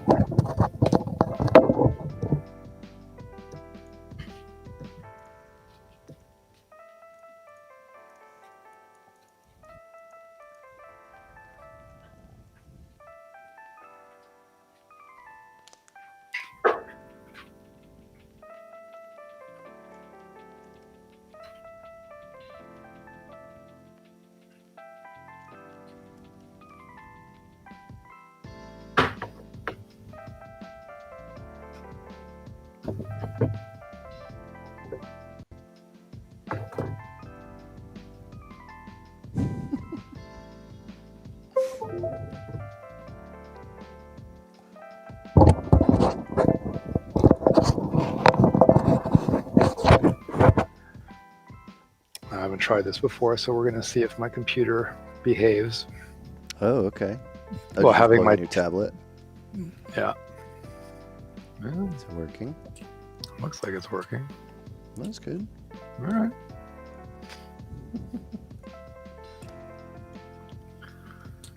Yeah, because once we did a stream where I was, I had two cameras connected, so I could switch over to the Cintiq, and you wouldn't be looking at my back. But now I only have one camera.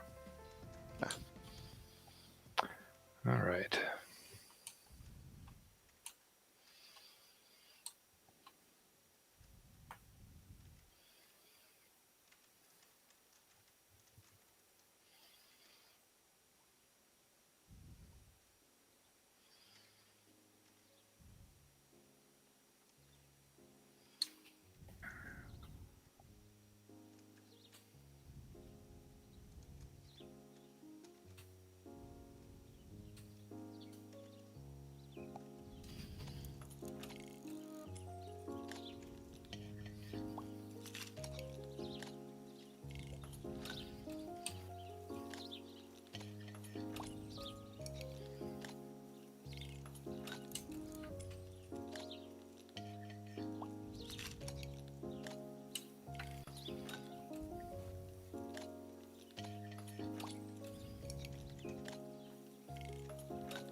Why does it keep doing that?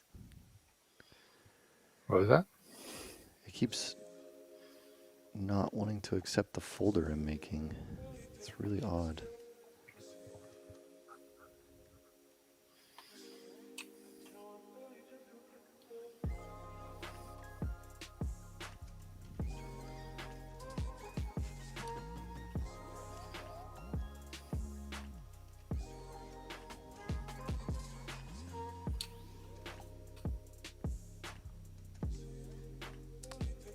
So how much hand sculpting do you do, and how much alpha sculpting do you do for terrain like that? I'll hand sculpt it just to get the overall shapes. So I'd probably hand sculpt this for probably no more than an hour, and then switch over to alphas, because I've got already loaded a whole bunch of alphas that I pulled off of photogrammetry scans. So they're pretty nice looking, rocky, cliffy kind of alphas. But if I brought them in too early, sculpting would just kill all the detail from them. And so I think so I just kind of block out overall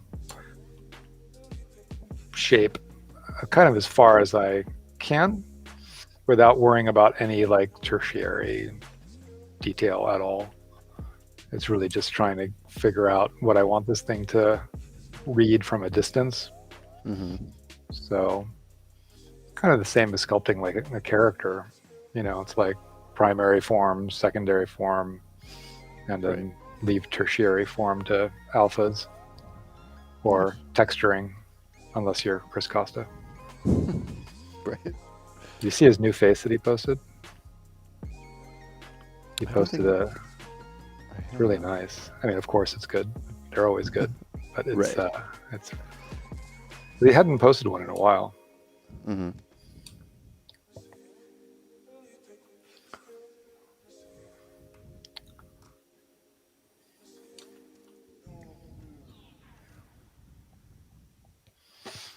But yeah, I find with like natural stuff like cliffs or like all the cliffs and cave entrance I made for the short, you can be pretty damn random with natural stuff because nature is so random. Mm-hmm. And as long as so really just focusing on how do I want this thing to look, and right now it's going to look lumpy and blobby until for a while, but I can be pretty random with it. A character has anatomy you need to follow, but the anatomy of things like rocks is a lot more random. Right. Just kind of establishing like initial shape languages and yeah, I just don't want it to look flat and want it to have some depth to it.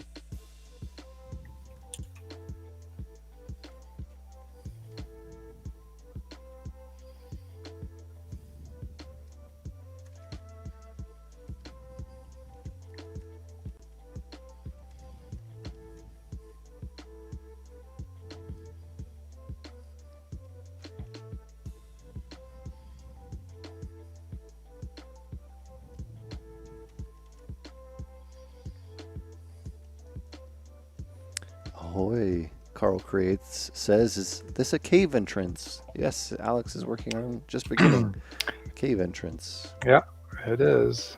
So need to get this guy blocked out in here, and then I'll texture it in Mixer and then get it over to Unreal.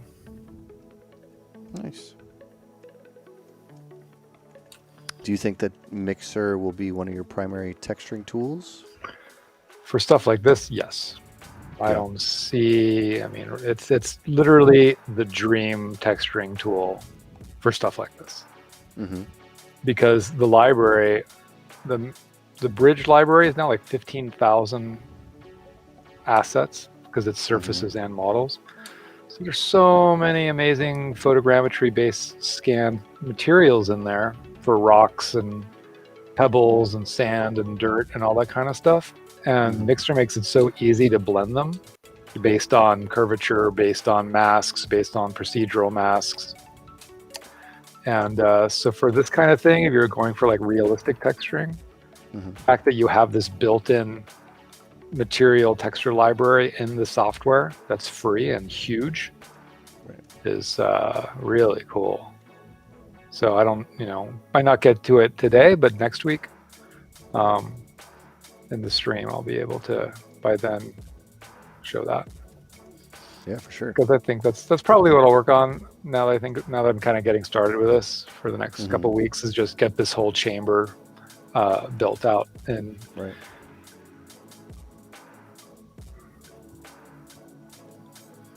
get it all built out in Unreal. Yeah, it's the Unreal part is fairly simple. It's really because obviously I need to, once it's modeled and textured, then getting it into Unreal and lit that part goes fairly quick.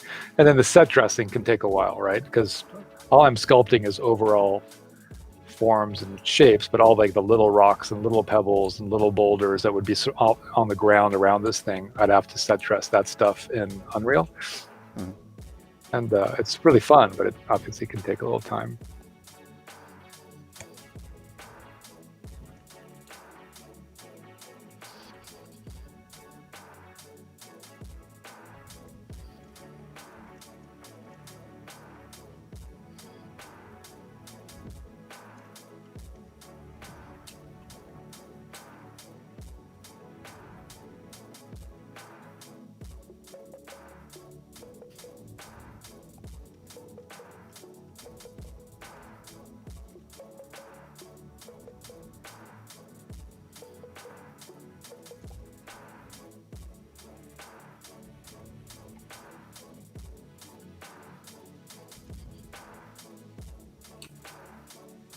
Would you say that your project is more sci-fi? I think, yeah, it's more sci-fi, I think. Sci-fi, but like, I don't know. I don't really have a specific reference point. It's, yeah, I guess just sci-fi.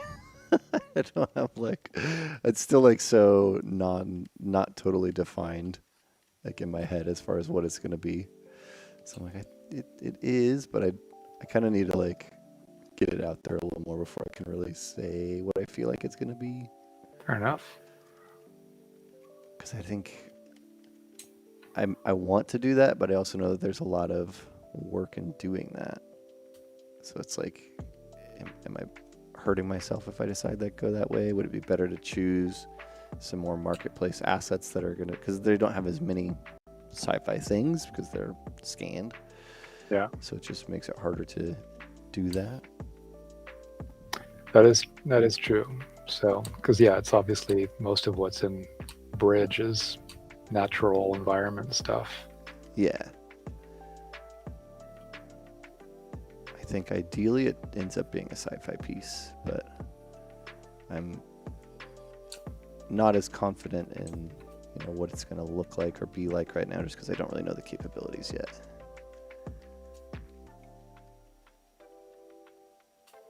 The last time you saved? On this? Pretty recently, actually.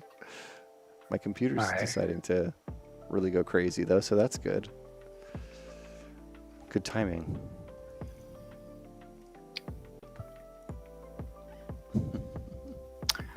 Let's see. Chamber entrance 001.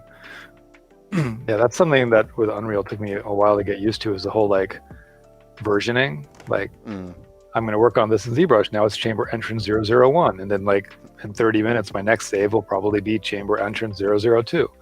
Sure. But that's not really like an Unreal way of working. Because you've got your project and your entire project directory, and that's kind of what you're saving. So you don't necessarily save out your project as 02, 03. You're always just saving, and it's just saving as the project. So it's figuring out how to version took me a minute. That's interesting. Yeah, because there's no like file. There is a file save, but it's saving like, but things are being saved like as you work. Because like if you import something into the project in Maya, if you import something into your scene file and you don't save, that thing is not saved with your scene because you didn't save the scene. But in Unreal, if you import something into the project, it first puts it onto the hard drive in the content folder for that project, and it's permanently there. So like once you import something into your project, it's like it is permanently taking up space on your hard drive as part of the project. So it makes it weird to experiment, because you're like, oh, I don't want to just randomly import stuff because and just futz around and then not save the file because it's still there. So that's why like setting separate projects for experimenting is kind of important.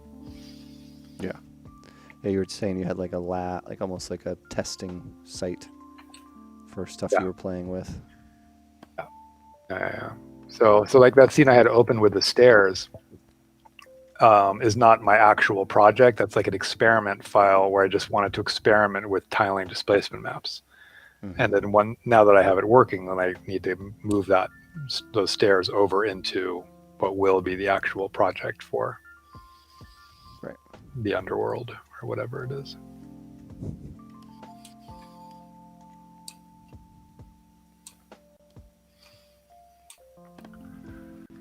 Let's see, Welfin just asked, I'm going to Game Art College this coming year. They gave me advice on laptop specs I need to study, and my laptop meets all the requirements except from the video card. Mine only has 2 gigs of VRAM, and they advise 6. Will this be a big problem, and do I have to buy a new laptop? You should be fine with 2 gigs of VRAM. That's going to be a little low for something like Unreal. So if you're going to a game art program, and you're going to be doing game engine stuff, then that's why they would recommend having more VRAM, because that's going to impact how much stuff you can have loaded in the engine. I would just use it until you have a problem. Mm-hmm. You know, like if that's what you got, just make do with it. I wouldn't worry about, you know, buying a new laptop just yet until you realize and understand why you would need one. And so,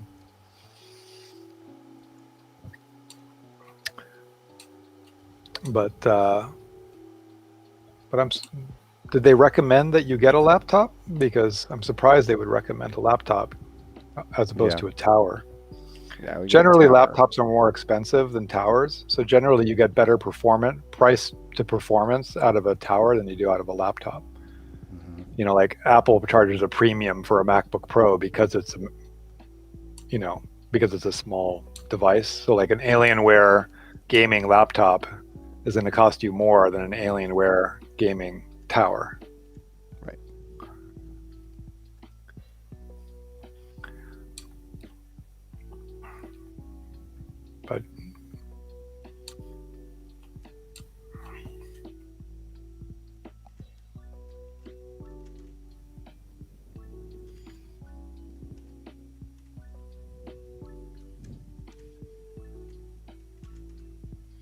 But you know, Danny Volpe went through Gnomon on a laptop. Yeah. He did all of his homework on a laptop. I thought it was the craziest thing. You know, with a trackpad, not even using a mouse. Maya on a laptop with a trackpad. I still don't understand that. But he managed. He never complained about it. He's like, no, this is fine. I'm like, whoa, okay. Are you sure? Because it doesn't sound great.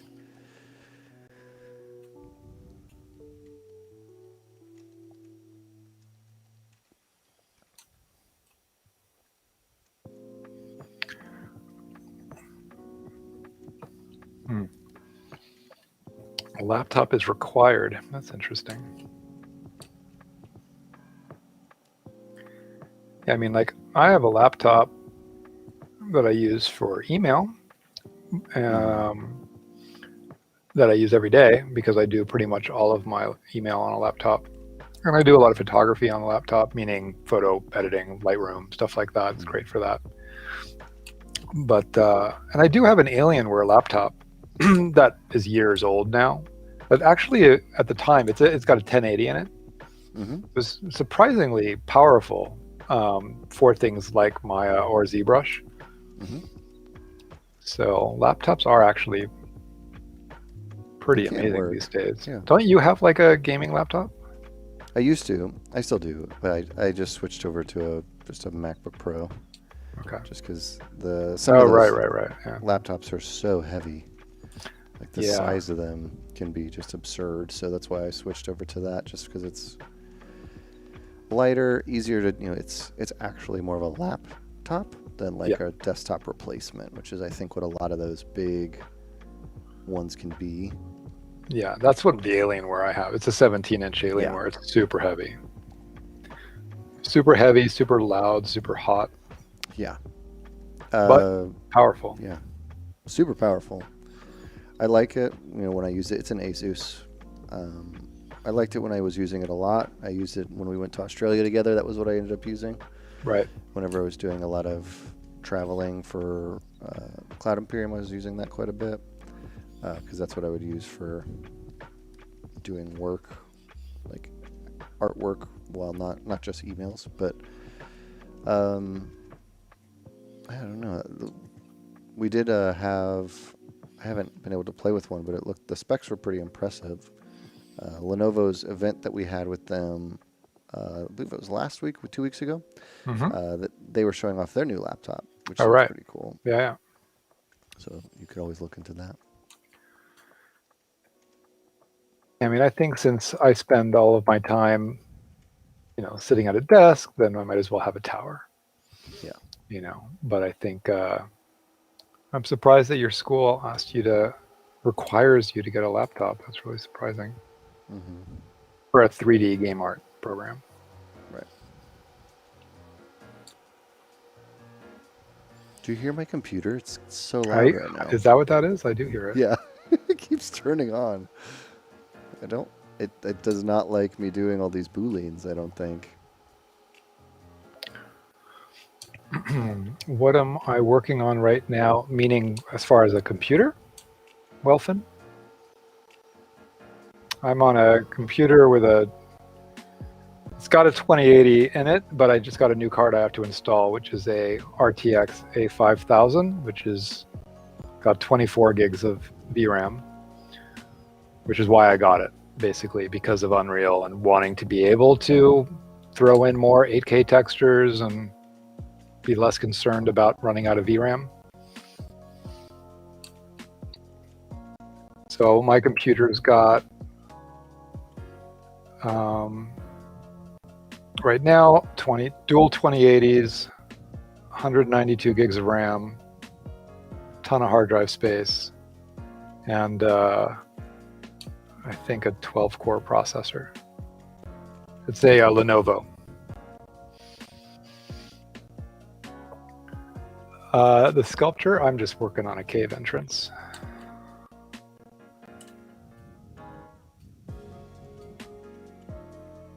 Blocking out the shapes, and then eventually I'll make it look more rocky. Obviously, that's going to happen once I start getting the alphas involved.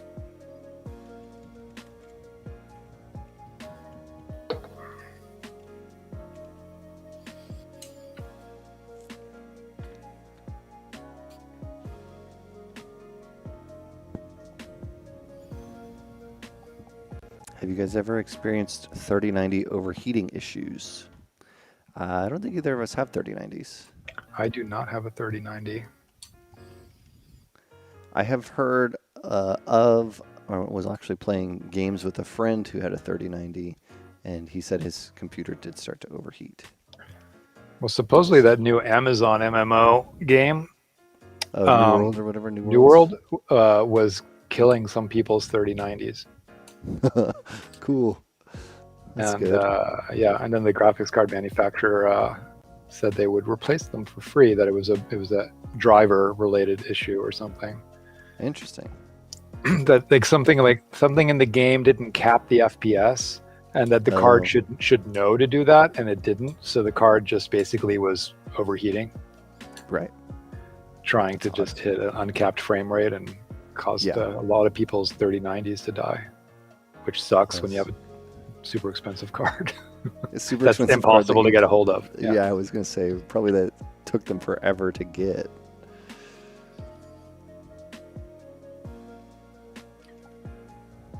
Power consumption limits for PCs in California. I have not heard about that. Is that like a super new regulation?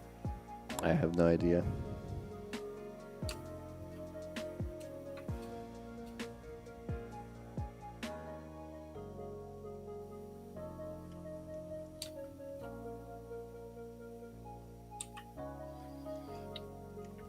I mean, I wouldn't put it past California to regulate more stuff, since California is the state of regulation.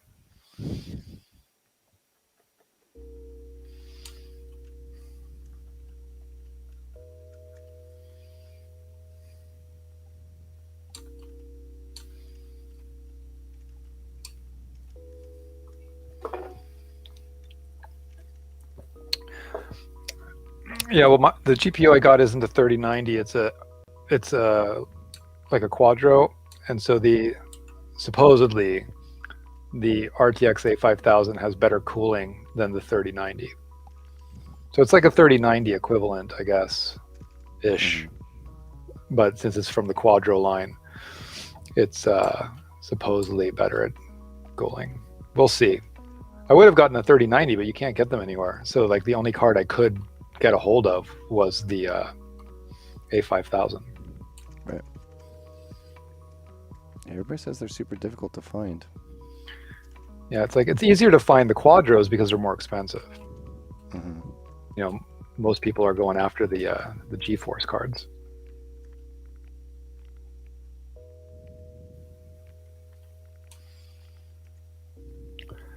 Went into effect July 1st, and some PC configs at Alienware Cell won't be allowed to be sold here because it exceeds those limits. Ugh, that's lame.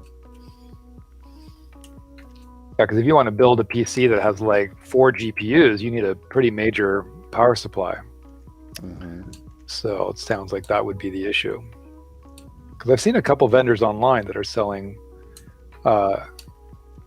workstations that can have 4, like 4 3090s. Although that's an expensive build. Yeah, that's not cheap. No, I've seen a couple people online, like Steve Messing and what's his name? Big, medium, small dude. Yama. Yeah, Chama. His workstation's crazy. Oh, really? Yeah, he posted pictures of it online, and it was like a multi-GPU workstation, but like 4 or 8. Yeah. Yeah, and I think Gavril obviously works for NVIDIA, but Gavril's workstation, I think, has either 4 or 8 3090s. I feel like I saw Vitali get a post about one as well. Yeah. But that's how you spend $20,000 on a workstation. Yeah, it sounds like it would be so difficult, but then it ends up being so simple. You just put it's scary. Yeah, it's like if you go to if you max out all the specs on Lenovo or Dell or any of those, especially if you max out the CPUs, you can totally hit 30 grand for a workstation. It's crazy. It's great. Yeah, like shockingly fast.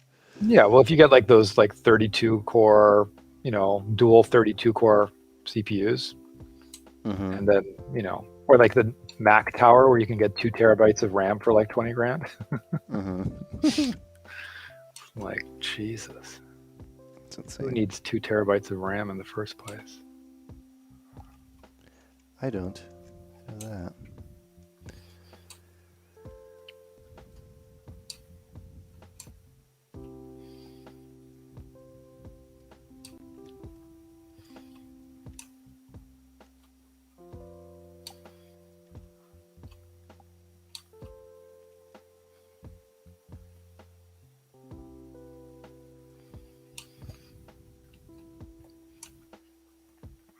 What country do you live in, Welfin?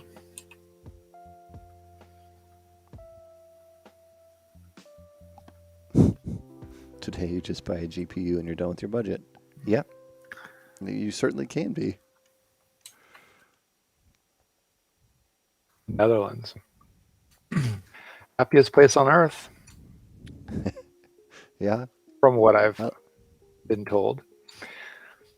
I love I mean, someplace, the Netherlands has, social services are awesome. Quality of life is awesome. So, your parents suggesting for you to go to college there makes sense. I think ultimately you just have to, whatever you don't get out of the school you're going to, you just have to fill that in through all the resources that are available online.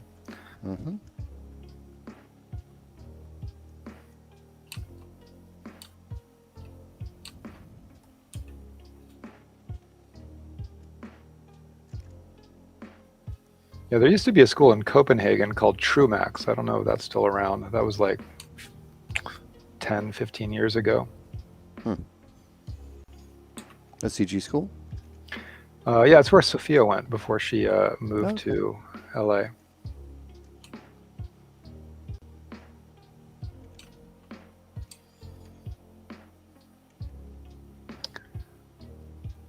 Oh, we can't wait to be on campus too. Oh my God, I'm so sick of COVID. Yeah.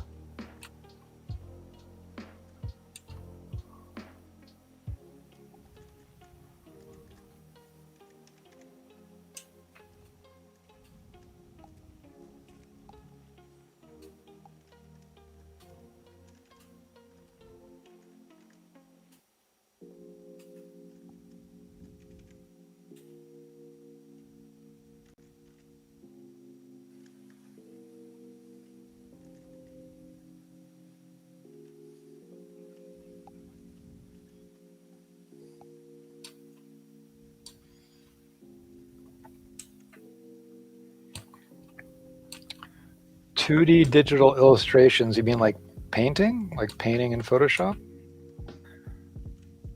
I have, but not nearly as much as 3D. I mean, I'd say the bulk of my career has been 3D because I got into 3D in like 94. So once I discovered 3D, that's kind of all I wanted to do.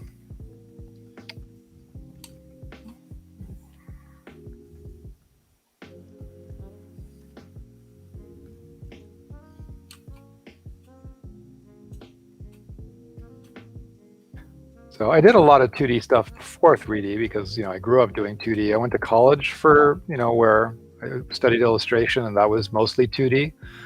So I'm grateful that I got to do a lot of 2D prior to getting into 3D. So because I didn't get into 3D until I was 20 something. So the first 20 years of me, being into art was all based on drawing.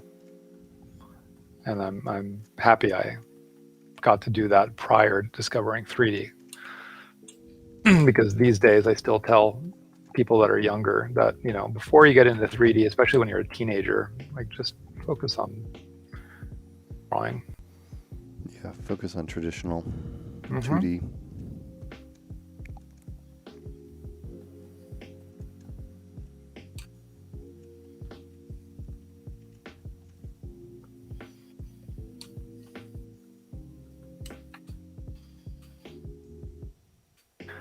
But these days, it's like if you were like, well, I just want to focus on ZBrush, that's fine too, because ZBrush is just like sculpting. Yeah. Like you can still learn a ton about form and anatomy just by learning how to sculpt in ZBrush. Yeah, that's true. Yeah, I didn't do really any very little traditional sculpting before coming to school.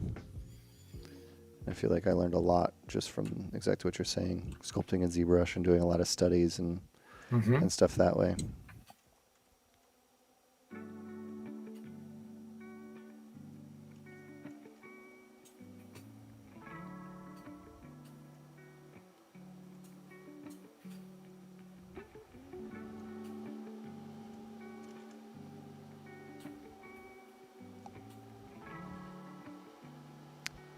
This computer does not like these live Booleans. Is that what's causing it to spin up? I think so, yeah. It's weird. Like, oh, okay. It is chugging a little bit.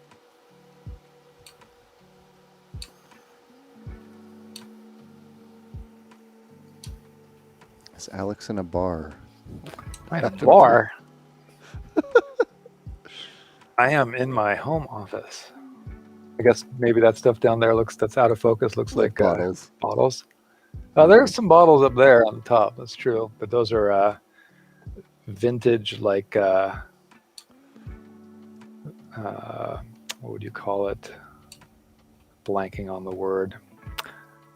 Like vintage bottles like vintage pharmacy bottles, like for drugs and stuff like that. But like apothecary? Apothecary, that's the word. Thank you. Not a word that we use enough to be front of mind. Yeah, not all that often. Huh?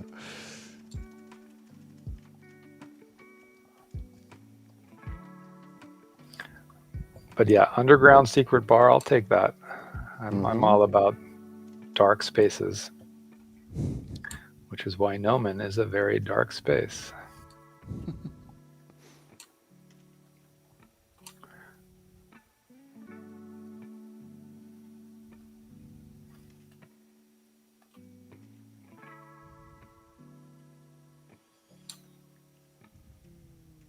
It's like I remember when we built Lab 6, a lot of the spaces at Gnomon have fluorescent lights in them, which is really just for like maintenance and cleaning and break, but they're never supposed to be on, because normally it's just supposed to be like, the low voltage dimmable lights that we have everywhere. But Lab 6, when we like first put it in, the switch for the bright fluorescent tube lights wasn't, like you could access it. And I'd go in there sometimes, and like some student would have like turned on the fluorescence because they liked it super bright. Yeah. And just be like blinding, horrible. I hate that kind of lighting. So finally just had to put like a cover over all those switches with a key so that nobody could turn on the fluorescence except for lab techs over break when we needed to clean. It's funny. Yeah, I like things dark. Except for obviously the lecture rooms. Those have fluorescence because Sure. you need bright lights for drawing and painting. Yeah.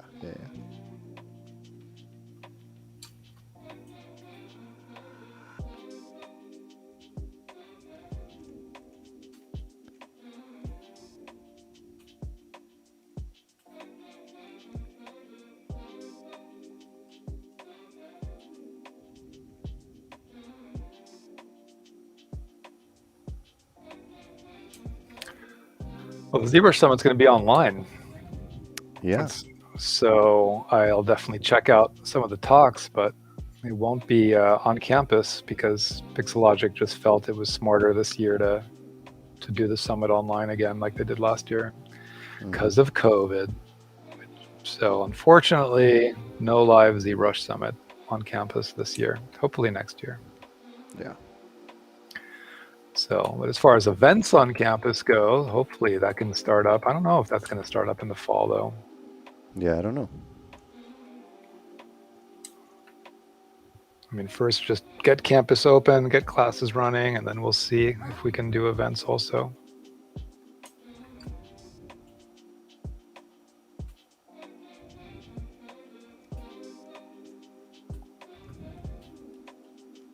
Have we tried Adobe's sculpting program? I have not. You? Neither have I. What's it? I don't even know what it's called.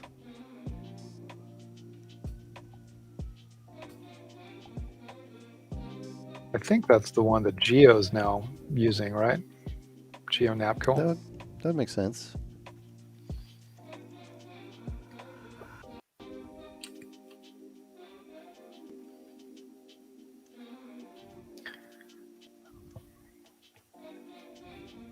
Yeah, it's going to be very interesting to see what happens with Adobe trying to enter the 3D space. I mean, more competition is always good, so. But their marketing video that they did for the launch of their new Substance suite was, ugh. Like the tools are fine. It's just like the marketing team that put it together was, I don't know, it was so corporate. Yeah.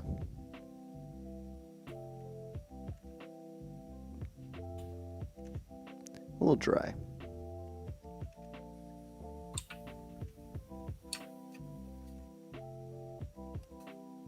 Yeah, I think that's where Geo is now. Yeah, I mean, it's like ultimately Autodesk has been, you know, not super progressive for the last few years. So having Epic and Adobe and, you know, Blender and all these new things happening in the last couple of years is great. It's awesome because, you know, it will cause, you know, Autodesk to wake up. Yeah.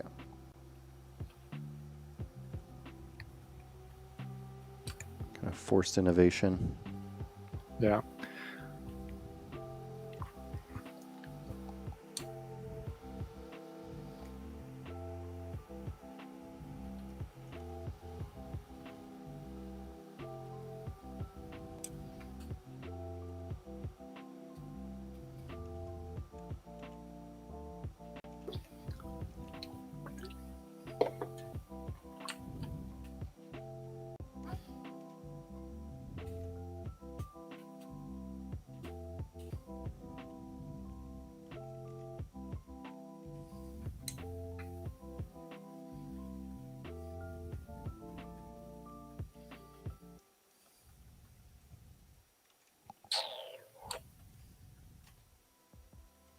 Somebody says, I have a feeling when they wake up, it's too late.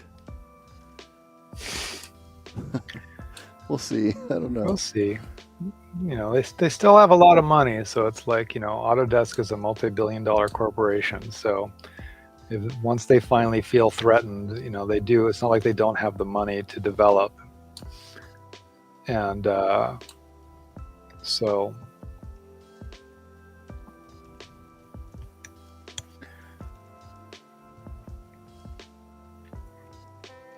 and they have time. It's like so much of the industry is still Maya-centric, so people aren't going to jump ship, Right. Without really giving it a lot of thought when you have studios whose entire pipelines are built on it. Mm-hmm.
Josh, are you finding in the overview class that people coming in are more about Blender as being something they've had experience with?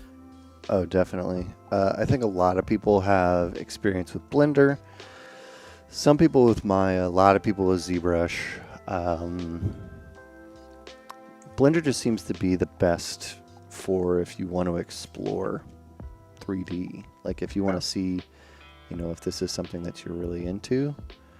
There's so many resources out there to begin with that it's just, I think it's just so much easier to make sure that if you're gonna, before you jump into a school or college or anything like that, that you can try it, like it, is it fun, and just the amount of resources out there in general too is so many that it makes it really accessible to people. A lot of people doing the donut tutorial. Yeah, that's awesome. Yeah, That's funny. It seems to be like probably far and away the most common tutorial and an intro thing that like everybody's done. On the first week, I ask everybody, how'd you get into 3D? Let's like get to know you a little bit, and consistently, a huge portion of them talk about Blender Guru, or just getting into Blender in general. It's obviously a huge piece of people getting into 3D. But a lot of people know Blender, or at least a little bit, which is cool.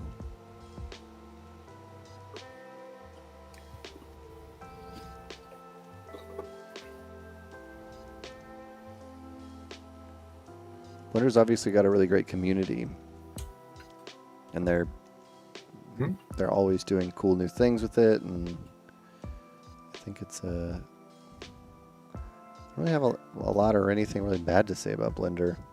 Oh, I mean, it's obviously cool to see how it's progressed over the years, because obviously several years ago it was pretty rough, and it just the support that it's received, it's just cooler and cooler and cooler every year. And Blender Guru, I think Andrew's got like over 1 million subscribers now on his channel. It's amazing. And then obviously Ian Hubert does some super cool stuff with it.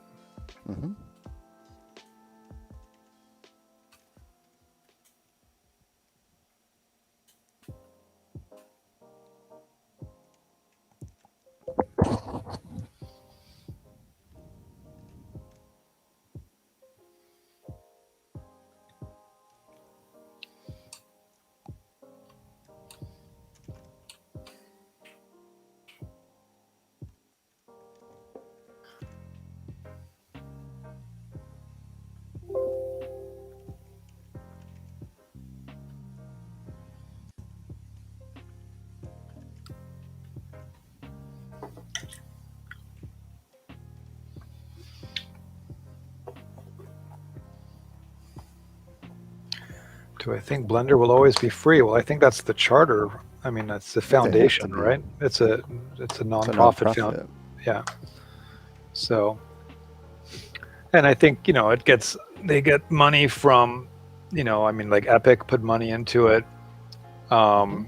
It's in everybody's, studios have put money into it. It's in everybody's interest for there to be, again, as much competition as possible, but also an open framework like Blender, allows a lot of progressive, cool ideas to come forth and get fleshed out in the Blender community. And then some of those developers might get snatched up by people like, Epic or Adobe or Autodesk or whoever.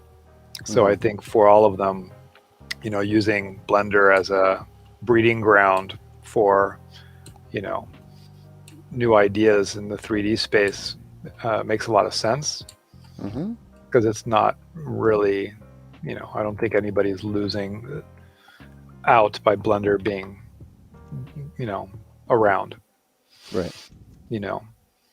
And, I think even, I guess Autodesk or are any of those places scared of Blender? I don't think so. I think they see it as just a good thing for the community. I hope. Same. Question is if it gets you a job if you are good in Blender modeling, for example. Well, modeling is one of those things that's easy to transfer from one tool to another. So if you're an amazing modeler in Blender, you're probably fine. Because transferring a model that you made from Blender to Maya or Blender to Unreal or Blender to wherever is easier than, let's say, character rigging or effects animation. So I think that if you are really good at modeling in Blender and you give yourself some time just to get used to the interface of Maya or, another tool, just so you can get around in Maya so that you know how to like get your geo from Blender into Maya if you want to work at a studio that, Maya is their hub, basically, like the center of their pipeline. So modeling, I think you're okay. Yeah. What do you? Yeah. So I agree. I mean, I think when it comes to modeling, you can usually model in anything you want as long as you can get it back to the package that they're going to be rendering in, or displaying in, whether that's real-time a game engine or whether that's Maya or Max or whatever. So as long as you, which basically means, can you export an OBJ for the most part? And if you can, which all of those should be able to, then you're fine.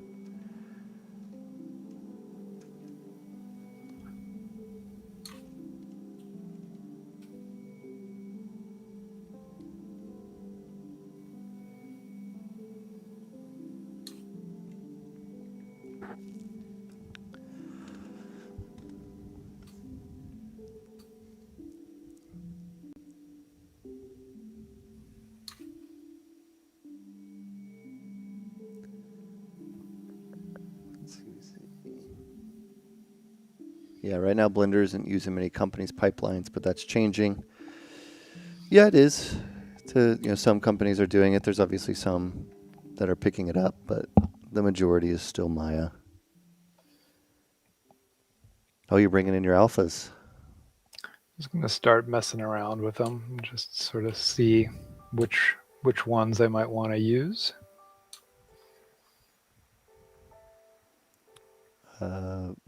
Benjamin from YouTube is asking, so would you recommend Blender or Maya? I think that depends on your level of skill. If you've never used any of them before, I would recommend Blender. It's free. There's a lot of resources online. And it depends what you want to do. Yeah. It's like if you want to be a character rigger at Weta, then you wouldn't want to learn character rigging in Blender. That's probably true.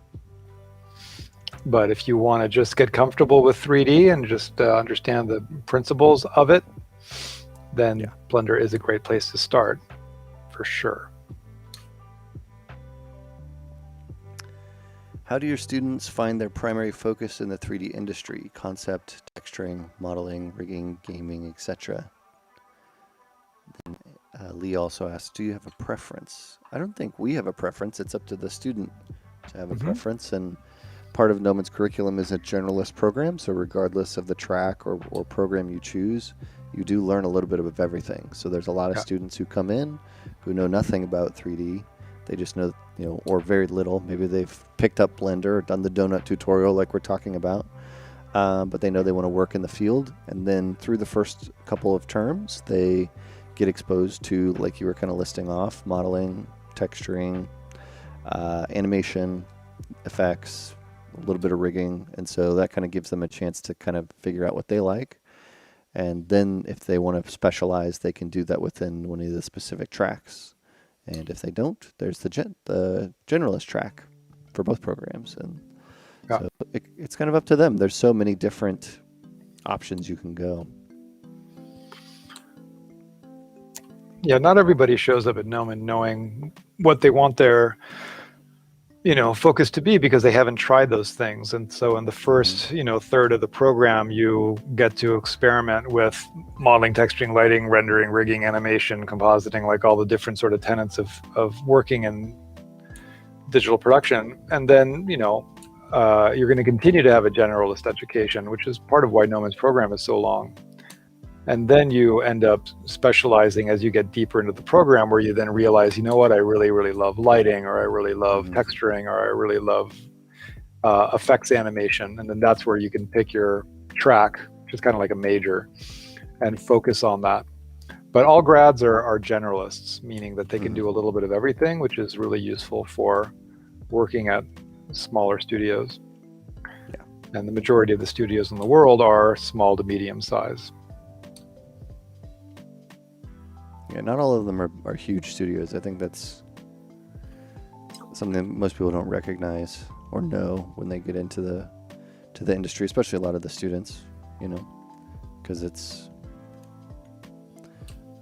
just kind of an unknown, like how many studios there are actually.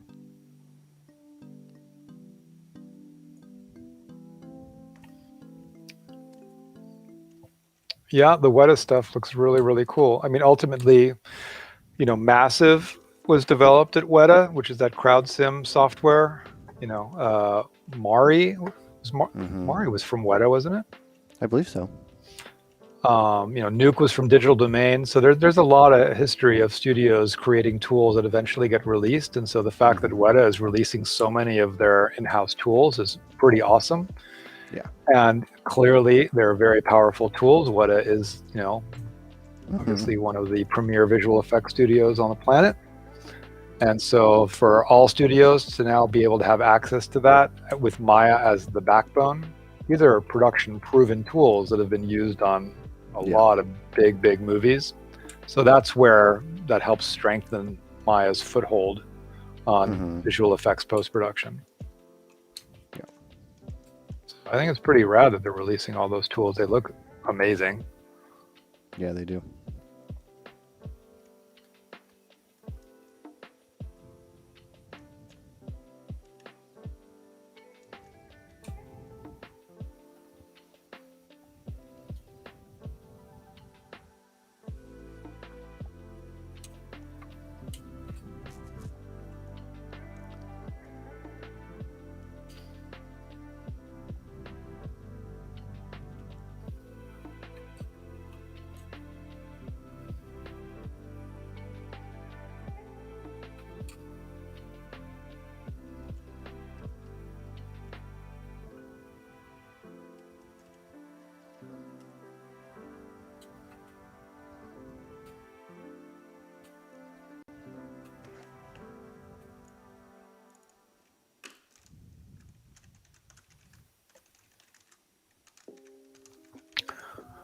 Are there jobs in the industry which are hard to fill because they are not considered sexy? No.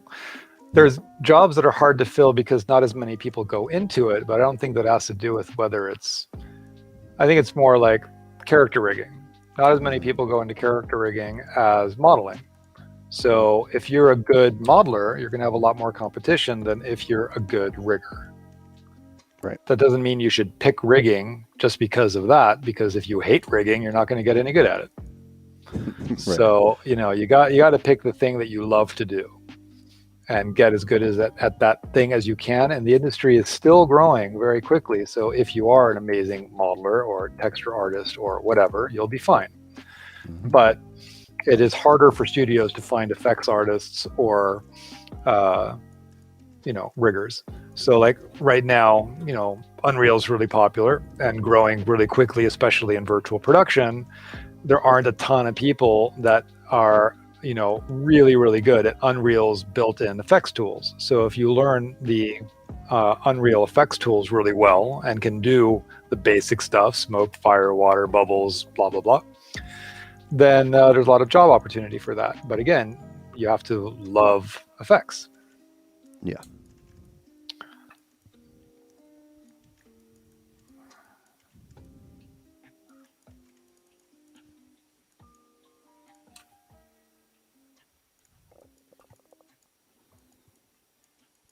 I think I may have went a little overboard on my live Booleans this time.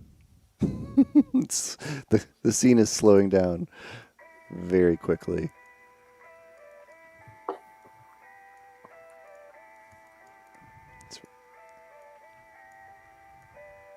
Maybe I should just start collapsing them. And merging some into each other. That might be better.